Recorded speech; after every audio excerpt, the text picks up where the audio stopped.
Joe Flacco has been dominant at home in the month of November. He and the Ravens looking for some magic in the second half of the season beginning today. And his counterpart, Blake Bortles, can he get his first road win as an NFL starter? Today's game being broadcast in Spanish. We're available using the SAP button on your television. Well, heavy hearts here in Baltimore after the tragic events in Paris on Friday. Morgan Cox and Baltimore paying homage to the victims as Cox running out with the French flag here moments ago. We talked about the mild temperatures up into the low 60s. Hard to believe here in the month of November, but wind expected to be a factor. You see the flags whipping around the field high above the playing surface at M&T Bank Stadium. Baltimore winning the toss, they defer, and so Jacksonville with Blake Bortles will have possession to start. Justin Tucker, who is responsible for both of their game-winning field goals on the season and their lone 2 victories, boots it through the back of the end zone. Nick Marshall and company will take it at the 20. Here comes Bortles. We mentioned his career-high passing output, Solomon, from last week in that 5-point loss at the Jets. Yeah, but when you talk to the Baltimore Ravens, they sort of talk about Blake Bortles and says that he reminds them of a young Ben Roethlisberger, the ability to escape and to extend plays and then throw the ball down the field to his 2 talented wide receivers. Jacksonville 13 straight road losses dating back to week 13 of the 2013 season. On 1st and 10, this is T.J. Yeldon, the rookie runner out of Alabama, former 2nd-round pick. Chris Canty in that defensive front able to hold for Baltimore. Starters, Luke Joeckel, one of the headliners, still trying to justify that high draft selection. They took him 2nd overall 3 years ago to Texas A&M. We mentioned Allen Hurns in a walking boot. Hard to believe earlier this week that sprained foot, but has deemed himself fit and makes the start, yet to miss a game in his 2 seasons out of Miami. Yeldon losing a couple, so this is 2nd and 12. End around play. This is Marquise Lee out the last 5+ weeks with an injured hamstring. He picks up 3 yards to set up a 3rd down coming up. How about the defensive starters, a unit that has been uncharacteristically poor this season? Timmy Jernigan, who goes back a long time, former high school opponent of Blake Bortles in Florida. You saw the linebackers, and Lardarius Webb slowly but surely working himself back to full strength. A multitude of injuries from Webb over the last season plus. Bortles from the gun on 3rd and 9, hit. Football comes loose. The officials say incomplete pass. It's Courtney Upshaw coming from the blind side, and Bortles never saw him coming. Yeah, the left tackle, Luke Joeckel, he allows him to come, look, right across the top.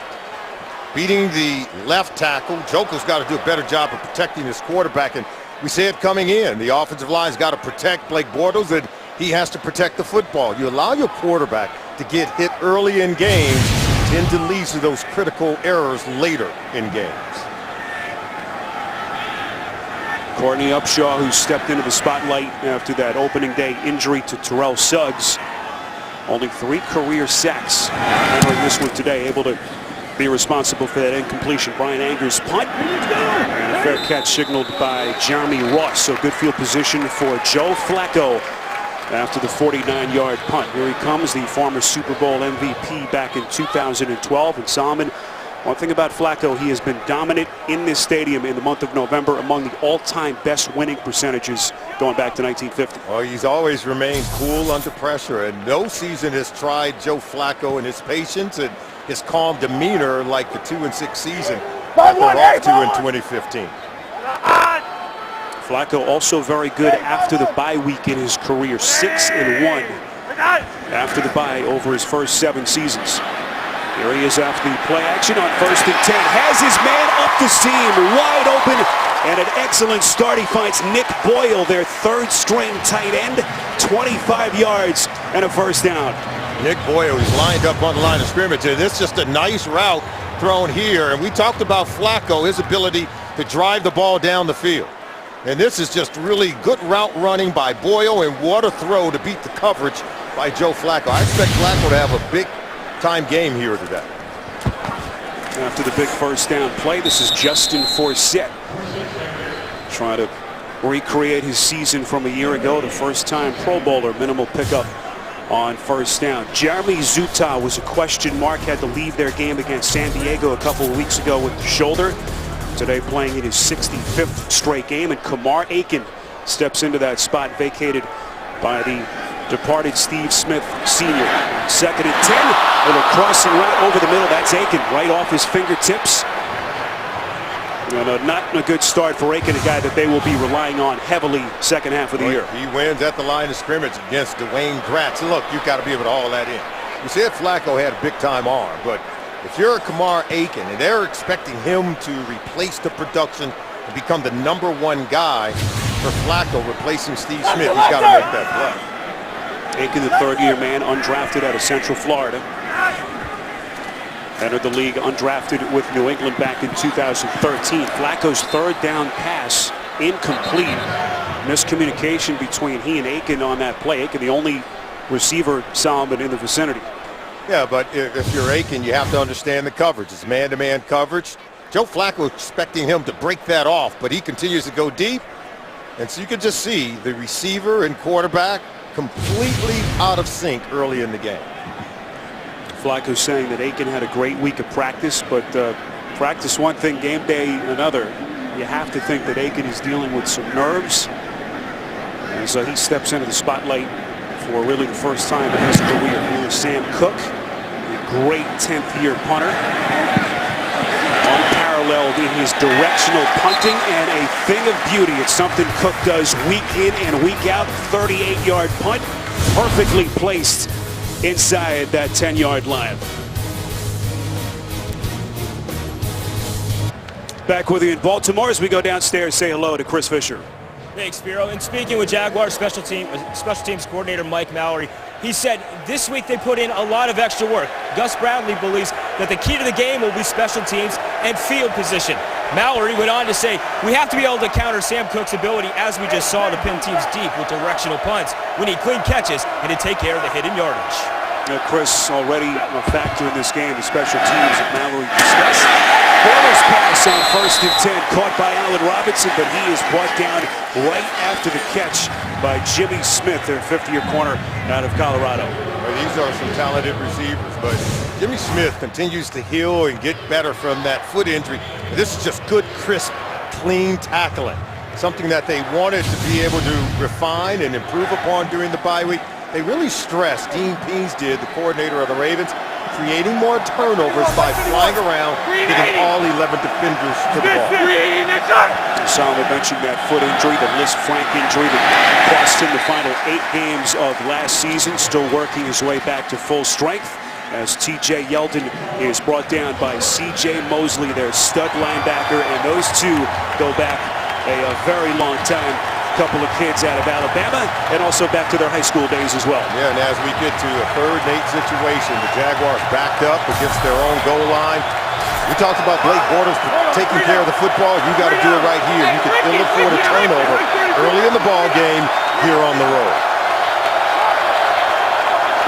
Bortles with the lowest completion percentage on 3rd down in the NFL, just 45.5. 3rd and 8, swings it near side of the field. It's incomplete.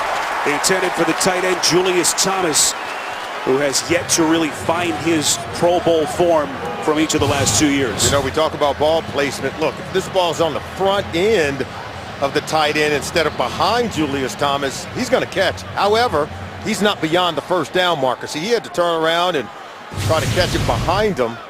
So even had he caught it, he would not have had the distance to create a 1st down. Thomas only 13 catches till this point. Missed the first 4 weeks with that broken hand injury that he sustained back in mid-August. Brian Andrews' punt is going to be fielded by Jeremy Ross from his own 35. Crosses the 45 and tripped up at about the 47-yard line. Penalty marker on the field. And now a second flag comes in well after the end of the play. Our referee today is Pete Morelli. As we await the call here with just under 11 minutes left in the quarter. 56-yard punt from Anger and a 13-yard return by Ross. There are 2 fouls on the play during the return. Illegal block in the back number 50 of the receiving team. That penalty will be declined. Personal foul, illegal low block, number 27 of the receiving team. That penalty will be accepted. 15 yards and first down, timeout. That's Asa Jackson, the penalty that the Jaguars will take as we step aside. 10:44 left in the first. The NFL on CBS is sponsored by Southwest. Transparency, low fares, nothing to hide. Garmin Fitness. Let's beat yesterday. And by the Home Depot. More saving, more doing.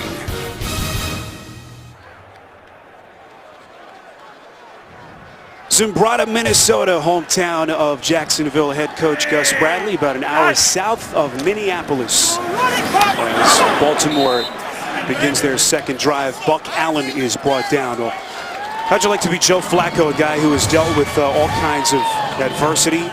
As we take another look at this play. Yeah, they just go running right through the gap. That was excellent. Thurston Armbrister. That's what we call blitzing the run play. He was able to shoot that gap and make a play in the backfield. Allen moving up the depth chart after the injury to Lorenzo Taliaferro, one of the 13 Ravens on injured reserve. 2nd and 11. Flacco finally completes. This is Kyle Juszczyk, the fullback. Third-year man out of Harvard, brought down by Paul Posluszny. To New York and an update with JB. Oh, no, Coach, right off the bat. Yeah, watch this. Worst news right here for the Steelers. Landry Jones, an incomplete pass on 3rd and 4, but when you watch it here, he gets his left foot stepped on. He is out. Ben is warming up on the sideline. Remember, he was active today as a second quarterback. They didn't want to use him this early, but he's in now. Spiro, Solomon, and Chris.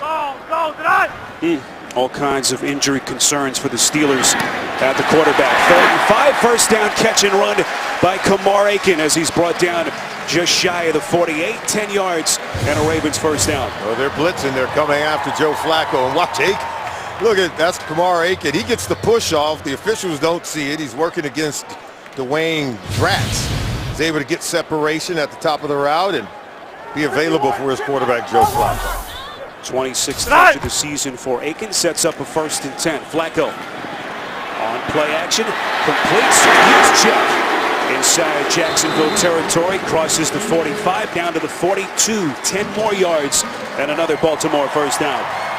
Good protection by the offensive line for Joe Flacco, and then Juszczyk. He comes out late, sort of a delayed release. You can see he wants to protect. There he is checking down, and Flacco finds him. Flacco's been able to work with the tight end, Crockett Gilmore, Juszczyk coming out of the backfield at the fullback position, and then Justin Forsett. Now they need playmakers on the outside at receiver. Good recovery from Flacco after the drop earlier by Aiken, then the miscommunication on the ensuing pass. To take the shot on 1st and 10, going end zone and nearly intercepted. That was Devon House, the 5th-year corner out of New Mexico State, nearly coming down with the over-the-shoulder pick. All of their routes, they try to funnel to the safety on the inside, keep outside leverage as House does there. And as that ball drifts to the outside, look, House has a better chance of hauling it in than does the receiver, Kamar Aiken. Good coverage on the play.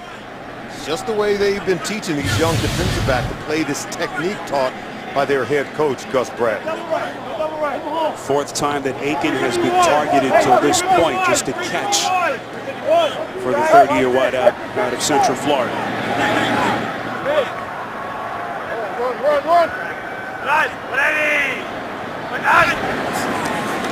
Flacco again from the gun. This is 2nd and 10 for Set out of the backfield. Salman, I started to talk about Joe Flacco, a quarterback who's been to the mountaintop, former Super Bowl MVP, but now all the adversity. 4th offensive coordinator in 4 years, and he loses Steve Smith. A tough set of circumstances. Well, he talks about being excited about these changes that are taking place around him. He's been very positive. When we spoke with him, he's not complaining about the fact that he's working on his 4th offensive coordinator, that he's playing without Torrey Smith from last year or Steve Smith from this year. He wants to develop with these young players around him. We saw Mark Trestman on the sideline. We'll see what play he dials up here. 3rd and 8. Jaguars coming. Pass complete over the middle. That's Crockett Gilmore, the 2nd-year stud at the tight end position out of Colorado State. Former 3rd-round pick. Picks up 5 yards. Not enough for the first down. Well short. And decision time here on 4th down. Yeah, looks like they're going to go for it. They believe they can make plays against this young secondary for the Jacksonville Jaguars. And, you know, this Crockett Gilmore is a big target, 6'6", 250. Wouldn't be surprised if they go to him or Nick Boyle when they throw the football. The Ravens know it's go time. 2 and 6. Going to roll the dice here early in this game. That pass underneath to Gilmore. Not even close. Paul Puz-Leslie, who once again has been their defensive MVP, leading the charge for Jacksonville.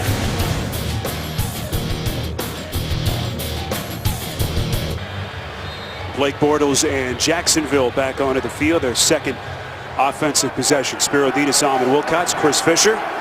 The rest of our CBS crew from M&T Bank Stadium in Baltimore in week number 10. Quick strike on 1st and 10 to Brian Walters, the second-year wide receiver out of Cornell. How about that Ravens defense till this point? Coming off the bye week, look, we told you they wanted to hit and hustle, run to the ball, try to create turnovers, getting to Blake Bortles early, tackling out in space, only allowing 3 yards of total offense from the Jaguars on their first 2 possessions. Right now, this Ravens defense is playing up in the bits. Bortles from the gun. Here come the Ravens on 2nd and 7. Bortles flushed out. And no choice but to just throw the football away. So how about Bortles, Solomon, former 3rd overall pick before last season? You mentioned some of the mistakes late in games, but you also see the growth that come from behind victory over the Bills in London a couple of weeks back. Yeah, you know, he's already the only quarterback in Jacksonville Jaguars history to have a touchdown in each of the first 8 games to start the season. But critical mistakes late in games, that's what's preventing them from being able to close out some of these games with a win. He's going to be tested today here on the road, and you know he's got to weather the storm of adversity here early on. Bortles, high pass, it's caught by Walters. First down, catch and run, and here nearly goes head over heels as Will Hill body slams him to the turf. But not before Walters picks up 17 and a first down. Yeah, it's a double screen. They fake it, watch to his right. See there, and then he comes all the way back. Get the defense moving one way. Waters slips onto coverage, and then watch this tackle by Hill. That's just really good. He was able to avoid the block by Wisniewski and still come up with that great form tackle. Walters entering the league undrafted in 2010 with San Diego. Last couple of years in Seattle. T.J. Yeldon finds the edge inside the 40. And very close to another first down as he picks up 11. And now the officials say they do move the chains. Once again, it'll be 1st and 10. You like T.J. Yeldon. Yeah, they need more rushing touchdowns. The Jaguars only have 1 rushing touchdown all season. But Yeldon has been very productive, over 100 yards from scrimmage in 3 of their last 4 ball games. He gives them balance within the offense, and he needs a big game here today to give more balance for his quarterback. Bortles off the play action, under pressure, goes screen pass underneath on the check down to Yeldon. Inside the 30, penalty marker comes in at the end of the play. Tackled by Mosley after a pickup of 7.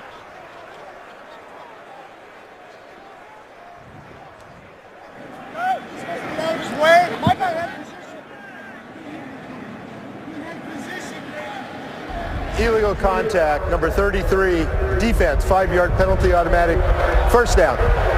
That's Will Hill whistled for the penalty. Coming up tomorrow on CBS, Team Scorpion is being blackmailed. Catch a brilliant new episode tomorrow, 9/8 Central, only CBS. There's a lot of reasons why a team, Solomon, is 2 and 6. We talked about the injuries, but also some inopportune penalties at the wrong time. Yeah, what did their coach Harbaugh say? Hey, you don't have to play with guilt if you do it the right way. It's the tight end Harbor in motion.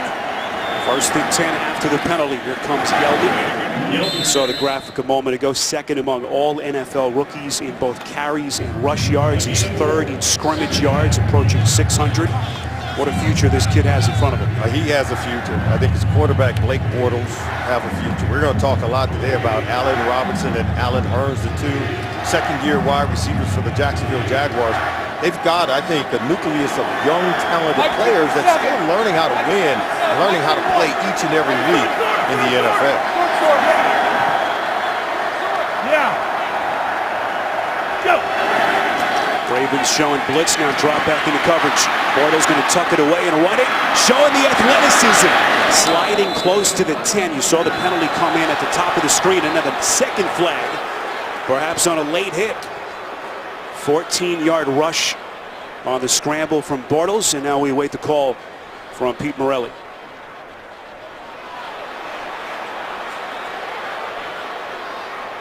Harbaugh's not happy. Another long conference among our officials. What did he tell us? The officiating hasn't evened out yet. Going back to that Monday night game against Arizona where they thought a running back had been tackled. Holding, number 51 defense.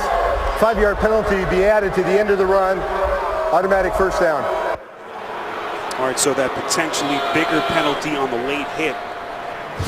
It seems like they pick up the flag, so the flag against Darryl Smith. Yeah, watch this run. I mean, they sort of compare him to a young Ben Roethlisberger, yet he made Courtney Upshaw miss. And there you see the hit right there. That's very close. Leading with the head. That's Jimmy Smith.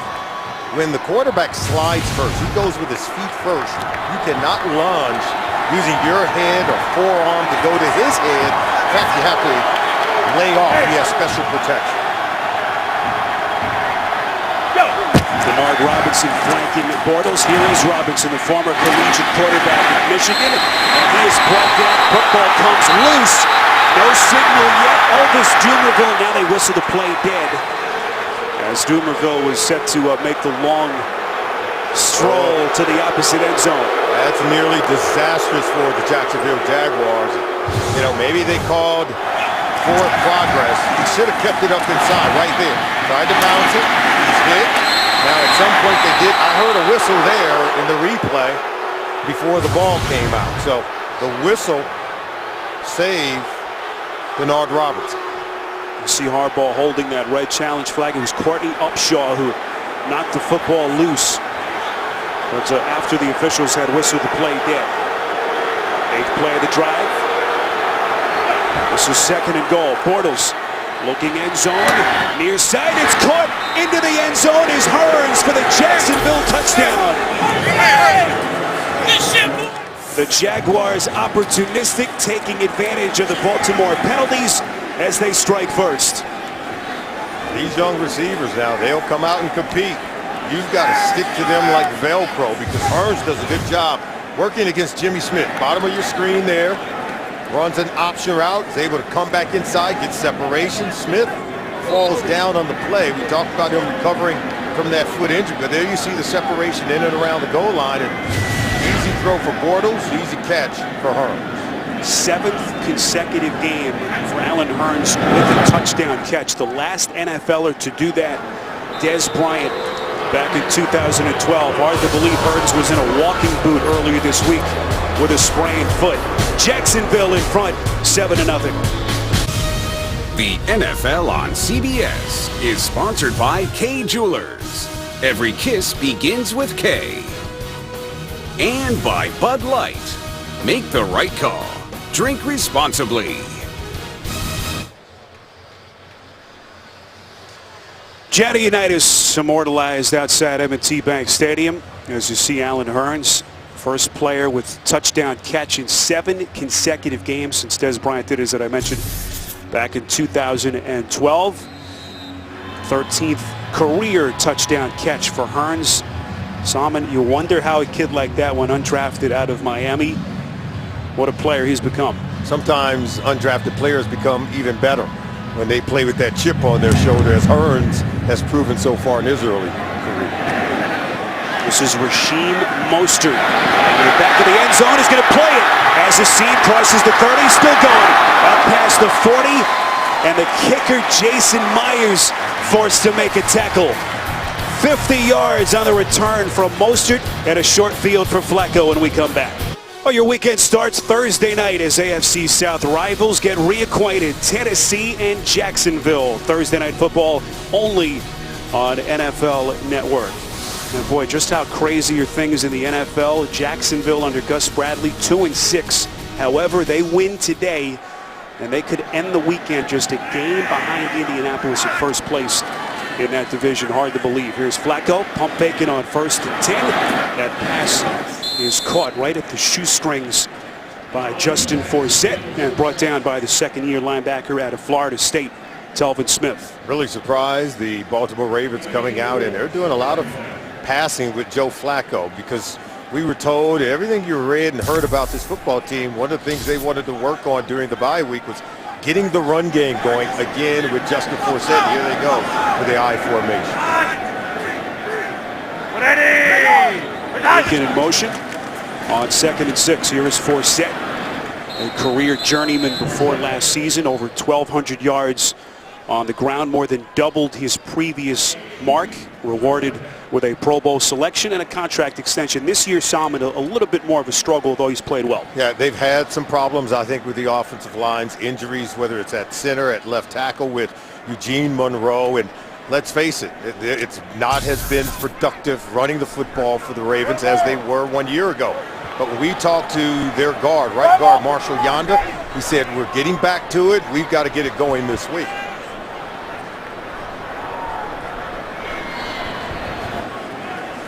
Jaguars showing blitz. Here's Flacco on 3rd and 4. Puts some air under it. Has his man, but well played, and an excellent recovery by House. Was step for step with Aiken.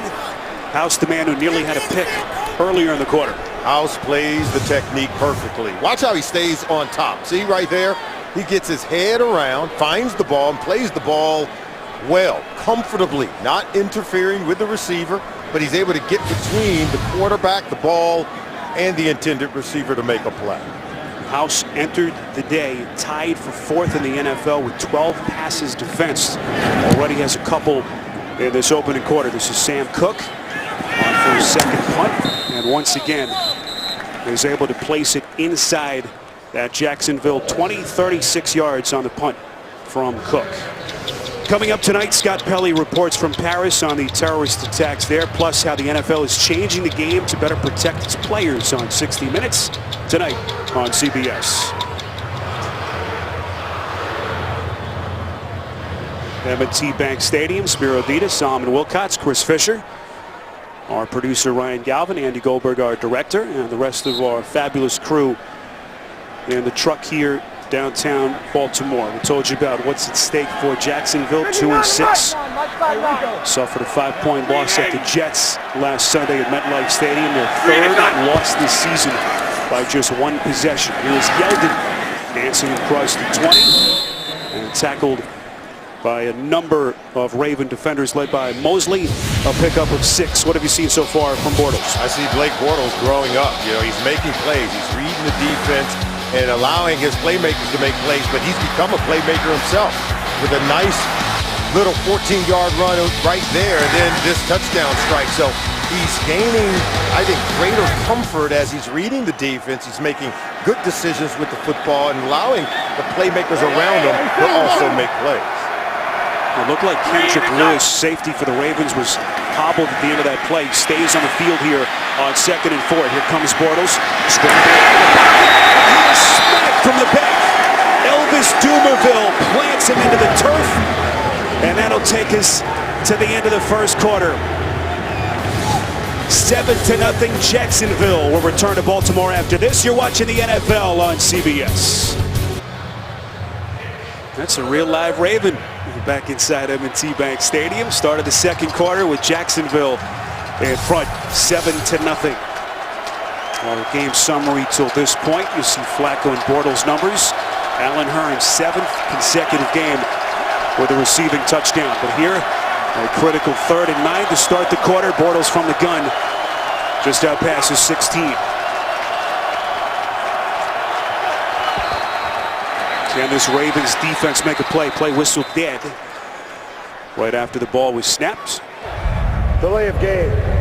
Offense, 5-yard penalty, remains 3rd down. Solomon, how does that happen out of a break at the start of a quarter? Young quarterback, and obviously the coaches should communicate with him, because if you're Greg Olsen, you just came out of a commercial break. It was the end of the quarter, had a chance to talk to your quarterback and say, hey, let's make sure we get up to the ball, get the ball snapped, so you can't allow that to happen. Now they put themselves in a huge hole facing 3rd and 14. and now needing to take another timeout. Rough start to the quarter. And this is a Jacksonville offense that has been playing well. We mentioned the come-from-behind win in London against the Bills a couple of weeks back. They've scored 20-plus in 4 straight games. First time they've done that since 2010. And last week, even in the loss, Solomon, against the Jets, they rack up well over 400 yards of total offense. Yeah, and they did that, and they didn't protect the quarterback as well. Blake Bortles was sacked 6 times in that game. They turned it over 4 times. And still able to be very productive on offense, still coming close to winning some of these games on the road. But you protect your quarterback a little bit better, you protect the football, as we said in our open better. Greg Olsen's offense is highly productive, far improvement from maybe what we saw last year from the Jaguars offense.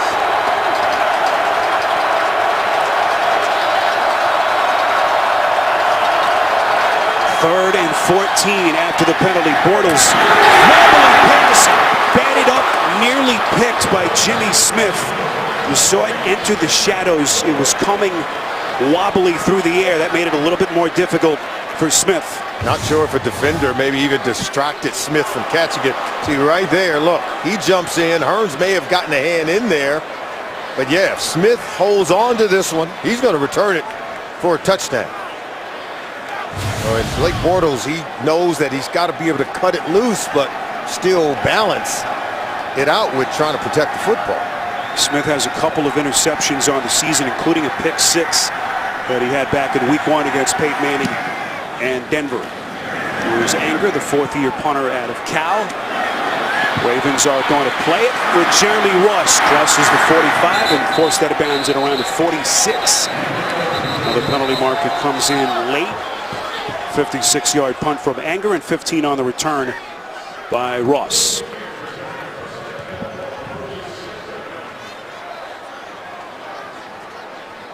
During the return, illegal block in the back. Number 28 of the receiving team, 10-yard penalty, first down. In honor of Veterans Day, for every point scored during the NFL's 32 Salute to Service games, the league will donate $1,000 to its nonprofit partners, the Pat Tillman Foundation, USO, and Wounded Warrior Project. To join the salute and learn more, visit NFL.com/salute. Pre-game ceremonies here. The Ravens had a flyover, and it certainly felt a little bit different today, Solomon, walking into the stadium, heightened security after the terrorist attacks on Friday in Paris. Oh, there is no doubt we're reminded every day, and our hearts go out to the victims in Paris. So here is Flacco now, just out past the 20 as they start their drive. Pass that is fielded by Aiken. Flacco has looked almost exclusively in the direction of Aiken as they pick up the first down. He really has. When he wants to make a play outside the numbers to his receivers, it's been all Kamar Aiken. The pressure is getting to Flacco, but immediately, look, he looks over there right away. He did tell us that oftentimes in this offense, they had plays that would go to Steve Smith Sr. no matter what the coverage would dictate. On 1st and 10, that snap that has been a source of concern for them between Jeremy Zutaw and John Urschel, who had to come in a couple of weeks ago after Zutaw left the game, rearing its ugly head again. Yeah, see that bad snap there? And we talked to Joe Flacco about it. He says, you know, I don't say anything to the centers. He said, I don't want to put anything negative in their head. He said, I'm almost comfortable with it. It's about as diplomatic as you can be. 2nd and 7, that is Buck Allen on a minimal pickup. Yeah, he was really great, Zen. He doesn't make a big deal of it. You know, Joe's got tremendous confidence. You know, he's a big quarterback at 6'6", 245 behind center. Hard to really snap it over his head. He said, I feel like I can adjust to it. He said, it's a matter of getting the ball and then setting my feet and then still finding my intended receiver. But he doesn't complain at all. Where does Flacco turn here on 3rd and 5? Crossing route. That's caught. That's Nick Boyle, his 2nd catch. But is going to come up short of the first down. Telvin Smith, one of the rising young linebacking stars in the NFL, 4th in the league in tackles, entering today on the stop. This Jaguar defense has some young, talented players, and boy, are they coming into their own. They have not created the number of turnovers they would like, but in terms of just really being solid and sound at the point of attack, good, crisp, clean tackling, as you saw there, they're improving big time. Smith became a full-time starter for Gus Bradley in week 12 of last season. Since that point, no defender in the NFL has more tackles than Smith. Here's Walters trying to play it. Well played by that Ravens punt team as they bring him down after a short return of 3. Stay with us. Well, you can watch NFL Mobile, watch local and primetime NFL games live on your smartphone. Learn more at NFL.com/mobile. Field position that Chris Fisher mentioned earlier has been a factor so far favoring the Ravens. That pass is intercepted. Lardarius Webb making a play. Lack of takeaways have been a major issue for this defense. Webb makes a huge play. Yeah, and this is just really Blake Bortles throwing the ball late on that sideline. And look, see, the ball's got to come out now. But he holds it, and now here comes Webb. See, he's breaking well before Bortles had released that throw. And so you have to be able to fire it much sooner as opposed to allowing Webb to react and respond. You can see Blake Bortles pointing to himself saying, that one's on me. How about this defense? They struggled to come away with turnovers, but they rank dead last in the NFL in defensive takeaways coming into today's game. First interception on the season for Webb, and the 12th of his NFL career. Only the 5th takeaway for this Baltimore defense, a unit that has given up some big explosive plays on the season. Every turnover subject to automatic review, and from that vantage point, Webb clearly was inbound. So here is Flacco again, excellent starting field position. Flacco, rushed out of the pocket's going to run it. Inside the 20, Flacco first down, running more. Runs out of bounds right at the 10. It'll be first and goal Ravens after a 16-yard stroll from Flacco. Yeah, 16 yards. Prior to this play, Spiro, the Ravens had only 3 yards rushing on offense. And now Joe Flacco is the leading rusher with that 16-yard run. So I do believe they have to provide more balance. But they've got to turn this turnover, the interception from Lardarius Webb, into points down inside the red zone. 11th interception from Bortles on the season. Rasheed Mostert onto the field, split out at the top of your screen. First and goal, Flacco, end zone, caught. Crockett Gilmore for the touchdown.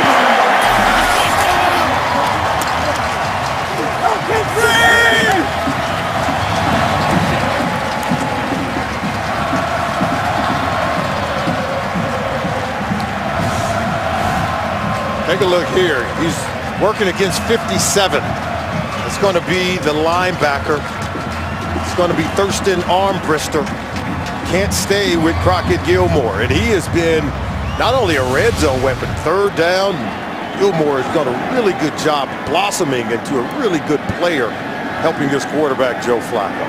Armbrister, the undrafted rookie, forced to make the start today for the injured Dan Skuta, who tried to give it a go on a groin injury.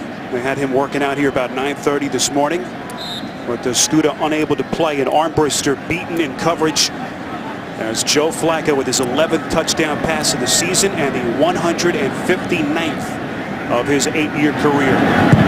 Point after from Tucker, splits the uprights.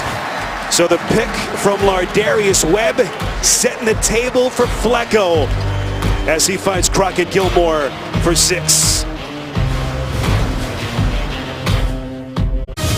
The NFL on CBS is sponsored by Verizon. Watch live primetime games with NFL Mobile only on Verizon. Hyundai, an official sponsor of the NFL. And by Pepsi, the official soft drink of the NFL. Well, all the talk here in Baltimore about how this golden age of defense may be on its decline. Funny how life changes, Salmon, when you can create takeaways as they do there on the Bortles pick. They take advantage for the touchdown. It's important that they are able to create turnovers. We'll talk a little bit more about it later. Tied at 7. Another booming kick from Justin Tucker through the back of the end zone. All tied at 7. You're watching the NFL on CBS. Week 10 continues later today on CBS, and for some of you on Fox. Then tonight, Sunday Night Football on NBC, Texans and the Bengals. That will be the Monday night game on ESPN coming up tomorrow, an 8:30 p.m. Eastern Time kick. Green 80. How does Bortles respond after his 11th interception of the season? 1st and 10 from the 20. Here's T.J. Yeldon. Salman, we talked about the Ravens defense, the opening day loss. Devastating injury to Terrell Suggs, one of a number of reasons why they've struggled. Oh, there's no doubt. Being able to put pressure on the quarterback, it helps you to get turnovers on the back end. And, you know, John Harbaugh was asked about it earlier this week, and he sort of talked about his brother-in-law, who's the basketball coach at Indiana. And these defensive coaches are saying that, hey, you know, the ball has a way of finding players who have great energy. Tom Crean, the Indiana coach, is 2nd and 10. And that defense is held till this point. Darryl Smith still getting it done at the age of 33 and 12 years in the league. He knows how to find the ball. This is the energy that John Harbaugh was talking about. Dean Pease, that they spent the entire bye week saying, hey, if we get all 11 guys flying around, playing with great energy, the ball will pop out. That the bounce of the ball will fall in our favor and will create turnovers. And they nearly had the fumble recovery, and they've already come away with an interception. Bortles on 3rd and 10, under pressure, completes across the 30. And how about that play? 12-yard strike to Hearns, who had the touchdown earlier. 1st down, Jacksonville. Well, good protection as he'll stand in the pocket, stare down the barrel. Knows he's going to get hit, but look at that. Just a great throw. They were able to keep him clean on that play and just delivered a strike for the 1st down to Hearns. It's one of the reasons why these Jags love Bortles so much. He's got the intangibles, the toughness. He steps up and makes a huge 1st down throw to Hearns. 1st and set, just out past the 30. Here is Yeldon trying to find the edge. Up close to the 40-yard line. We mentioned Darryl Smith a moment ago, the Ravens inside linebacker, former Jacksonville Jaguar, still their all-time leading tackler. And Solomon, the old graybeard, 3rd in the league in tackles entering this game. Oh, he just is one of those football players that's just got good toughness, good instincts, and all-around ability. Plays the run really well. Great in man-to-man coverage, but excellent in zone coverage when it comes to matching up against combination routes. I don't think there's anything that he can't do as an NFL linebacker. What a tandem he has formed in the middle here with C.J. Mosley. Here's Yeldon on 2nd and 4. Needed the 43 for the 1st down. Appears to have enough 4 yards as Jacksonville able to move the chains, and now their offense starting to gain some momentum. Yeah, you know, when you talk about the Baltimore Ravens and the loss of Steve Smith and a Terrell Suggs, the Jaguars will tell you that they still have good leaders. You mentioned Darryl Smith, but they point to guys like Chris Canty, Joe Flacco, Marshall Yanda. They believe they have a good nucleus of leaders to help this football team. However, when you lose the productive players like Steve Smith and Terrell Suggs, I think it's the production that's very difficult to replace. First full game that they are playing without Smith, who was hurt here against San Diego a couple of weeks back on 1st and 10. The screen pass is caught by Yeldon. And Yeldon, till this point, has been unable to break free. That time tackled by the safety, Will Hill. I'm really impressed with what we're seeing for Blake Bortles on this drive. After throwing that critical interception, now he has his offense on the move and trying to get some points back on the board. Got to keep your defense off the field, be able to convert in these situations. 7th play of the drive. This is 2nd and 10. They'll keep it on the ground to Yeldon, who's going backwards.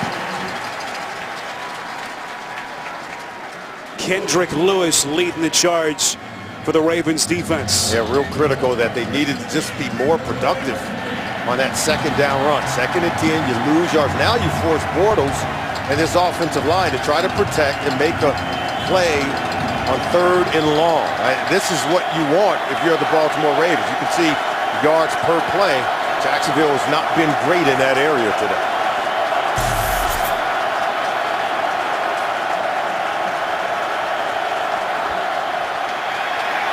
Free blitzer coming. Bortles spins out of trouble and hits his man. It's Julius Thomas. Masterful play by Bortles. 12 yards and a first down. Zachary Orr was the free blitzer, 54. You'll see he'll come here. He's got to contain the ball. Got to keep Bortles inside. You let him outside there. Now he can buy time, extend the play, find the crossing tight end, Julius Thomas, who's able to beat coverage on the back end. So we talked about Bortles sort of resembling a Ben Roethlisberger. I think we saw a clear example of it there. Third down defense has been a sore point for the Ravens. Worst percentage among teams in the NFL. Here's Yeldon finally able to get downhill. Marker comes in. Perhaps a late hit at the end of that play. It's an 11-yard run from Yeldon. Holding. Number 89 offense, 10-yard penalty, remains first down. That's Mercedes Lewis on the hold, and that first down run is coming back. But again, third down defense, you see where the Ravens sit. They are on pace to have the worst number there since the 2011 San Diego Chargers. Yeah, that's, I think, a product of two things. Inability to provide pressure for Dean Pease in this defense. Without Terrell Suggs, you can slide the line towards Elvis Dumerville and negate the pass rush. And then on the back end, they've given up a lot of big, explosive pass plays. They've given up big plays in the passing game, and that's what they have to be able to reduce. They're playing better on the back end in this secondary, at least here today, but you can't allow the big pass plays on offense. Just past the 6-minute mark, Bortles on play action on 1st and 14. Here is Lewis inside the 45-yard line. Lewis, the Pro Bowler in 2010. Only his 10th catch of the season. Saw him a disappointing season for the former Pro Bowler. Yeah, but you know, he's so good in terms of being a run blocker at that tight end position. I think that's where he adds value, and that's why I think they went out in the offseason and signed Julius Thomas, because he is a better pass-catching tight end than is Mercedes Lewis. Denard Robinson onto the field, split bottom of your screen. 2nd and 5. Bortles going to take a chance, and it's incomplete, and a late flag comes in. Allen Robinson, the intended receiver. Jimmy Smith, the man on the coverage. Yeah, Jimmy Smith sort of got himself out of position there, and Bortles took advantage of it. And all Jimmy Smith had to do was look back. Pass interference, number 22 defense, automatic first down. And that turns out to be a 27-yard penalty against Smith. Yeah, and Smith, had he just turned around, he saw that he could have possibly made a play on the ball. But once you start playing blind, you lose vision on the quarterback, lose vision on the ball. It's difficult to get yourself back into position to make a play on the football itself. There have been plays where Jimmy Smith has looked like his old self, but overall, the feeling has been here that he's still not quite at full strength coming off that foot injury. Here's Robinson making guys miss. Close to another first down inside the 5, forced out. It'll be 1st and goal, Jaguars. And how about this drive, Spiro, by Blake Bortles and the Jacksonville Jaguars offense? After the interception, then giving up a touchdown to Joe Flacco and Crockett Gilmore, Bortles has got this offense on the move. Good mixture between the run and the pass to get the ball down the field. Now down inside the red zone, where you can see on this drive, he's been 5 for 5. He's got to be even better in this area of the football field. Bortles, who took over as their starting quarterback week 3 of last season, as Jacksonville knocking on the door. 1st and goal, fade pass, near side end zone, had Robinson, but a little bit too much air under it. It'll be 2nd and goal. We spoke with Blake Bortles last night. He said this is where the offense has got to get better. Down inside the red zone, he misses right there. Had a chance to throw that for a touchdown to Allen Robinson.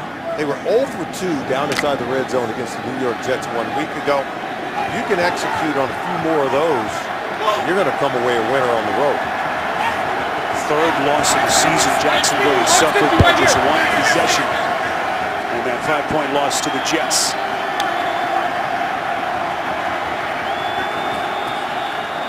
Bortles on 2nd and goal, incomplete. Trying to go back shoulder throw to the tight end Thomas. Good coverage by Hill. Both times they've thrown the ball outside the numbers, outside to a receiver and now to the tight end. But these are what we call 50-50 balls. It's either going to be there or not. Either your guy's going to come down with it or potentially a defensive back if he turns around and makes a play on it. If I'm there, I still would go outside on this play, but how about the back shoulder fade when you've already trying to throw it over the top? 14th play of the drive, 3rd and goal. Yeldon stopped. Mosley and Dumerville there for the Ravens. And on 4th and goal, the field goal unit coming out. Way too many purple jerseys in the box. You can see Mosley sniffed it out. They had, I think, more defenders there than the Jaguars could block. They had it well defended, and that's why I thought they should have thrown it outside yet again. But I think after failing on those 2 previous pass attempts, they decided they were going to go with the draw play inside. Here's Jason Myers, the kicker out of Marist. He's endured some of his struggles this season. 21-yard chip shot is perfect. So the long drive stalls inside the 5, but they salvage 3 in Jacksonville back in front. The NFL on CBS is sponsored by McDonald's, teaming up with the NFL like never before. And by Best Buy. Win the holidays. Oh, nice moment on Friday night. Ravens receiver Michael Campanaro hosting his 2nd annual Toys for Tots drive in Ellicott City. Rashad Perriman joining him at Howard High School. A wonderful moment for those kids there. As John Harbaugh and this Ravens franchise that has been so embedded in this Baltimore community, giving back earlier this week. Right now the Ravens down 3 after the 21-yard field goal by Jason Myers. Or you get the sense that this is going to be a 1-possession football game, Spiro, and when you talk to both coaches, they kind of felt that way. You know, just kind of felt like both teams are playing so evenly. But for 2 teams that are 2-6 in the win-loss column, when you get around the coaches, you get around the players, they're both very positive as they head into the second half of the season. These are uncharted waters for the Ravens. Certainly in the John Harbaugh era, postseason in 6 of the last 7 years, but right now 2-6, in danger of their first losing season since 2007. Let's go downstairs again to Chris Fisher. Thanks, Spiro. Gus Bradley told us when he took over the Jaguars coaching job, he couldn't afford to draft players who didn't start right away. He couldn't afford to make exceptions. But after working the Senior Bowl back in 2014, he made 2 exceptions, and Aaron Colvin and Telvin Smith, and it's paying off. Colvin leading the Jaguars with 3 sacks, and Smith 4th in the league in tackles at this point. Gus saying he's glad he looks smart at this time. Some good young players at some critical positions on 1st and 10. Flacco airs it out and completes to Aiken. Big 1st down catch. How about Flacco? Big time arm, but then throwing the ball, I think, very well. On the move, getting out of the pocket.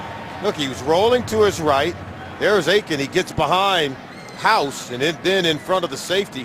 It's just a good throw. You know, Joe Flacco not given enough credit for, I think, his overall athleticism. Going 6'6", 240, he still moves well.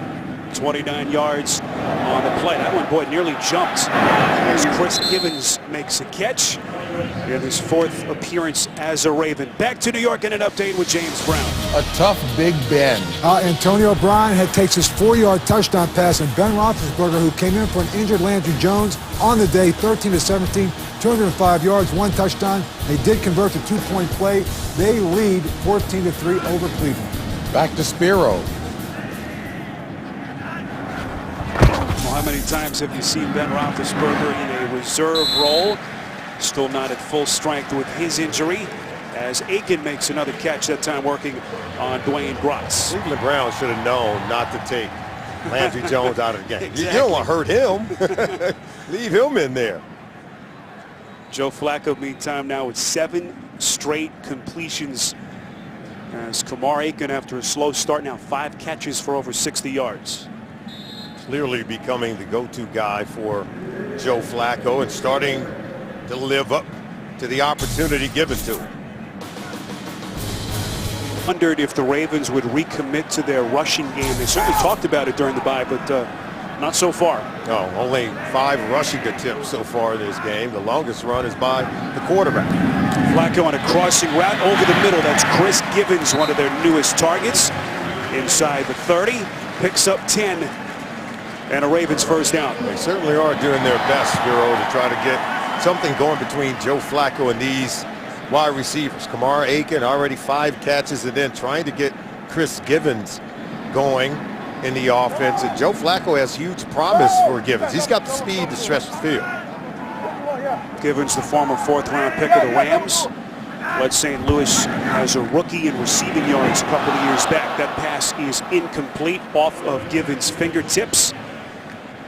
How's Kamar Aiken doing stepping into that #1 wide receiver role? He's getting plenty of opportunities. Let one get away early on, and then couldn't shake loose with coverage, but then got into rhythm. Joe Flacco's going to keep going to him, and he's going to keep efforting to get open, and now he's beginning to do so. Collected 5 catches so far in the game for 63 yards and looking for more. Entered the league undrafted back in 2011 with Buffalo. Has been a backup till this point. Givens over the shoulder catch. Now, this kid Givens has some talent. I mentioned his numbers as a rookie with St. Louis back in 2012. That time picks up 8. They're working against 27, Dwayne Gratz. Watch this move here. You know, he's able to just really win at the top of the route. Gratz is able to slip, getting that separation. Flacco finds Givens on the sideline. John Harbaugh telling us yesterday morning that he's been surprised at how quickly Givens has picked up the playbook so far. This Mark Trestman coached offense. 3rd and 2. Flacco play action has his man wide open. It's the rookie tight end Max Williams, 21 yards, and Baltimore in front. Wow, I mean, they just go biting on the running back coming out of the backfield. And take a look. All these guys are going to come running up the field as the running back comes here. But then look, he just releases, gets wide open, does Max Williams. Look, they leave him wide open. That's an easy throw for Flacco.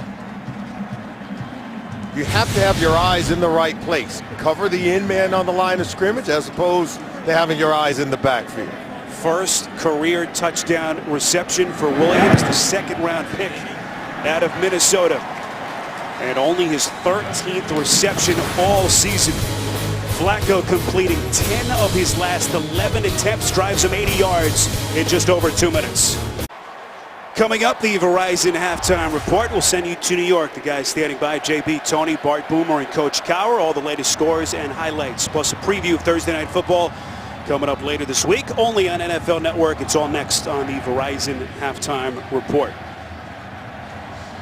Joe Flacco, touchdown passes on their last 2 possessions.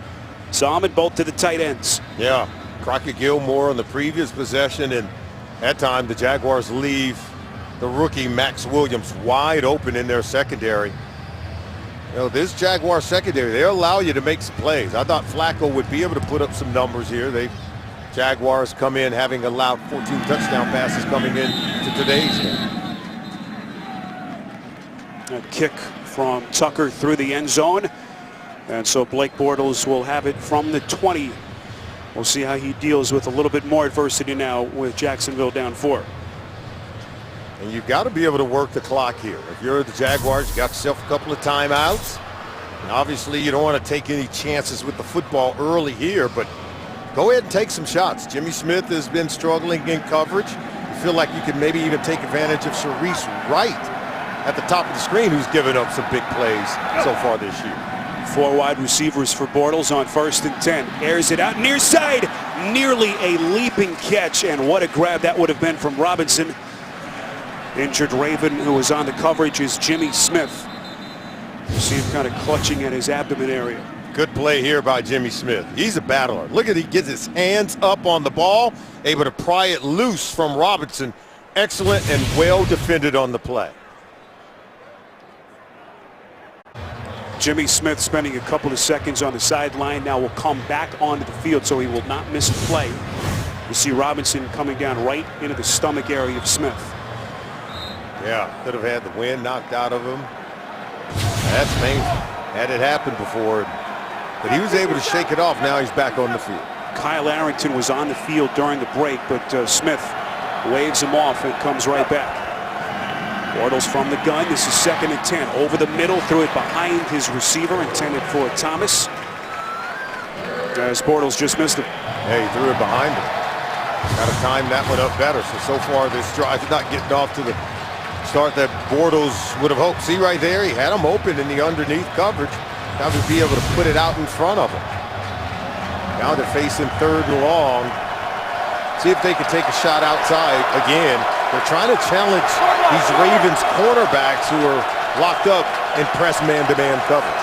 Ravens still have 2 timeouts. And just over a minute left in the half. Maybe some time if their defense can get off the field. Underneath throw was just dropped. Denard Robinson had plenty of open real estate. 5th straight incompletion, but that one right on the shoulders of Denard Robinson as Jacksonville will punt. And you're right, Spiro. If he catches this one, he's going to run a long way. He has to be able to haul this in. Now look upfield. There's no one there. He's going to catch it, run for a 1st down and more. Could have easily gotten out of bounds at the end of that play, so that turns out to be a disastrous possession. Certainly if Baltimore can score here. Brian Anger's punt takes a Jags bounce out of bounds just inside the 30. 51-yard punt officially from Brian Anger. Another reminder coming up, the Verizon halftime report will get you to New York. All the scores and highlights around the league here in Week 10, plus a preview of Thursday Night Football on the Verizon halftime report. Speaking of the guys in New York, how about Bart Scott? I just wanted to thank Bart for wearing that beautiful green suit today. Looking sharp in the studio. Did he lose a bet? I'm not sure, but he pulled it off a little bit, I guess. They know him well here in Baltimore. That's yes, for they sure. do. 1st and 10. Little underneath throw. He's caught by Forsett. Minimal pickup. So how about strategy here, Sam and Ravens? 2 timeouts they'll take on here with 40 seconds left. Well, with the big arm that we talked about for Joe Flacco, try to push the ball down the field. You still got a couple of timeouts in your back pocket to be able to stop the clock, or I should say 1 timeout now that they've taken the other off the board. But you have a big-time kicker, and if you're Coach Harbaugh, he understands that special teams is going to play a role in it today. And he's got a kicker that, remember, kicked 5 field goals a couple of weeks ago in that win against the San Diego Chargers. You can get Tucker into position. He'll knock it through for you. Just a crazy stat. You see in his career 50-yard kicks. He's only missed 1 of 16 on the road, but here at home, just 1 of 8 from 50-plus yards. On 2nd and 8, Flacco over the middle of the field connects with Forsett. Tucker's long kick overall 61 yards. And now critical 3rd down coming up. Yeah, I would take a shot right here. And then you look to use the timeout if you don't get out of bounds. Flacco airs it out, has his man. Over the middle, it's Gilmore. 25 yards and a 1st down. Use the timeout here. There you go. That's exactly what they did. This Crockett Gilmore, I'm telling you, he's developing into a player. 2nd year out of Colorado State. Big tight end over the middle of the field. Remember, the 2 touchdown passes Flacco have here in the first half have gone to the tight ends. Both are big targets over the middle of the field. And if you're Jacksonville, you have to be cognizant of it. Now, when Jimmy Smith left the field and came back, that cost Baltimore a timeout. So that was where the first one went. And now they're out of timeouts with 15 seconds remaining. And the ball placed at the Jacksonville 40. Throw it toward the sideline here. Flacco over 200 yards passing in the 2 touchdowns. Going to take a chance. Near side of the field intended for Aiken. And the coverage has been tight all day in this first half from Devon House. Yeah, not having that timeout that they had to use on the injury to Jimmy Smith has cost them, because you would have just more options. If you're John Harbaugh's offense, you can throw the ball over the middle of the field and still be able to use that last timeout to stop the clock. But without any timeouts, you got to throw it toward the sideline, hope you can make a catch and step out of bounds. Flacco has to be so careful here with where he throws. As Solomon points out, that is an over-the-shoulder catch. Now they say incomplete as Gibbons ran out of real estate on the sideline. And now here comes Justin Tucker, career-long 61 yards, but he has struggled, as you saw the stat earlier, from 50-plus in this stadium. What a tough position to be stuck there without any more timeouts, because you feel like if you had one more timeout, you could use the whole field to get Tucker maybe just a little bit closer. Their lone 2 wins this season coming on last-second field goals from Tucker, including one 2 weeks ago here against the Chargers. This one from 58 on target, and it is no good.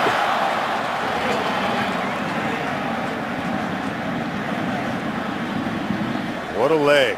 Looked like he had enough length on it. But it's going to sell. Take a look at this one. Wide, just right of the crossbar.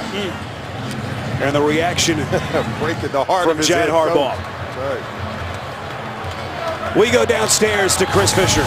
Thanks, Spiro. Gus, the Ravens offense has been picking up steam, the passing attack especially.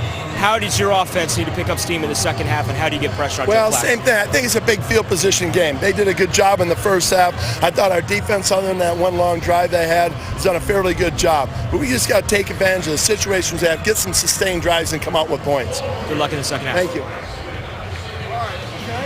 All right, that's the end of the first half. Your score, Baltimore in front of Jacksonville, 14-10. We'll be back with the Verizon halftime report after this. You're watching the NFL on CBS.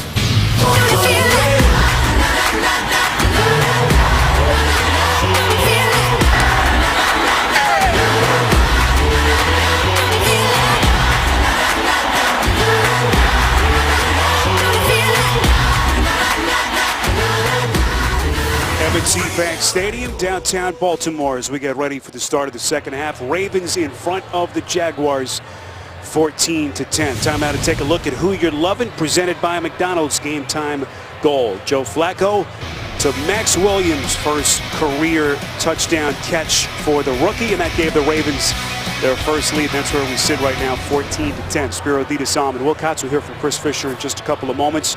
So much to play for Jacksonville. A win gets them within a game, first place in the AFC South. Adjustments, how do they win this game? I think the Jacksonville Jaguars have to make the adjustments on the defensive side of the ball. Start to put some pressure onto Joe Flacco. They have not been able to sack him as of yet. They might want to also cover the Ravens tight end down inside the red zone. But if you're the Ravens, you've got to be able, I think, to play pass defense without committing penalties, because they've got to be able to do a much better job in terms of their cornerbacks to be able to make plays, create turnovers against Blake Bortles. But right now, the receivers for Bortles, they're giving the Ravens defensive backs fits.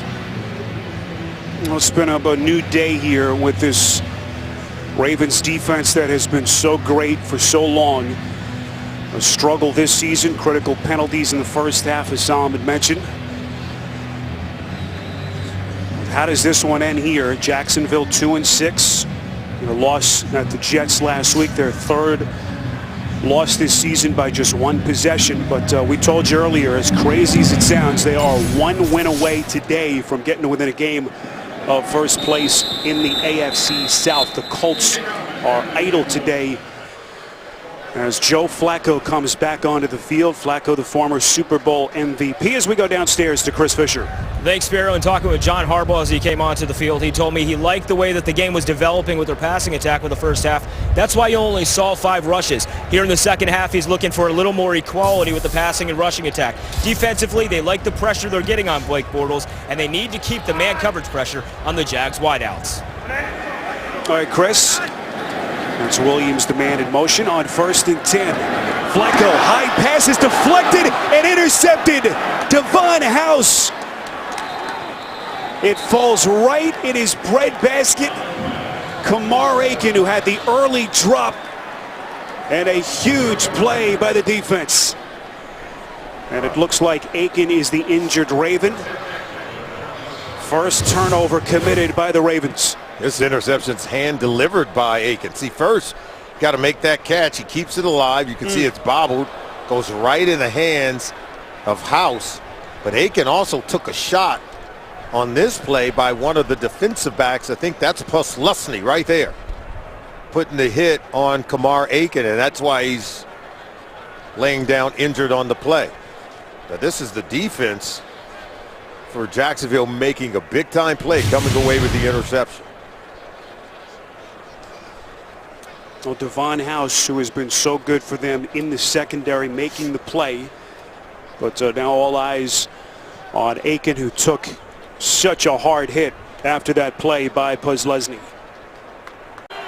See Kamar Aiken trying to walk through that vicious hit he took after the interception a moment ago from Lesney. We'll keep you updated as this half goes on. 1st and 10. Bortles' pass is incomplete. Marquise Lee making his return today from the lengthy absence due to that hamstring injury.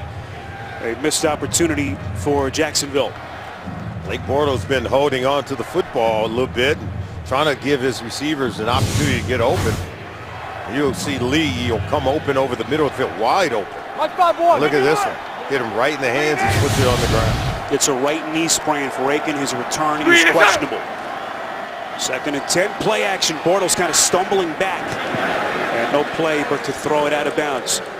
We've seen Bortles kind of hold on to the football a couple of times in this game. It's gotten him into trouble. Yeah, that's part of his game, is to extend plays, allow the receivers to get open, but sometimes you got to know when to give up the fight, because you can take shots like that from Elvis Dumerville, holding the ball for well over 5 seconds there. This one he holds for well over 4 seconds, and I think the late throw cost him on the interception by Ladarius Webb. So he's got to get a better sense of timing. You can see 9 for 21 today. He's going to get it going. I think he's got to throw the ball in much greater rhythm than he has so far in the game. 6 straight incompletions from Bortles. 3rd and 10 under duress, throwing end zone, incomplete. And boy, Robinson saves the pick.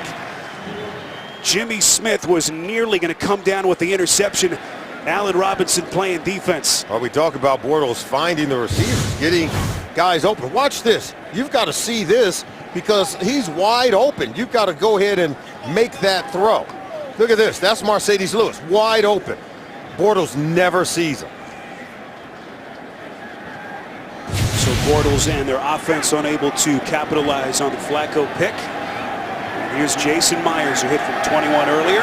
This attempt from 45, and Myers, the Maris product, boots it through the uprights as Jacksonville inches closer.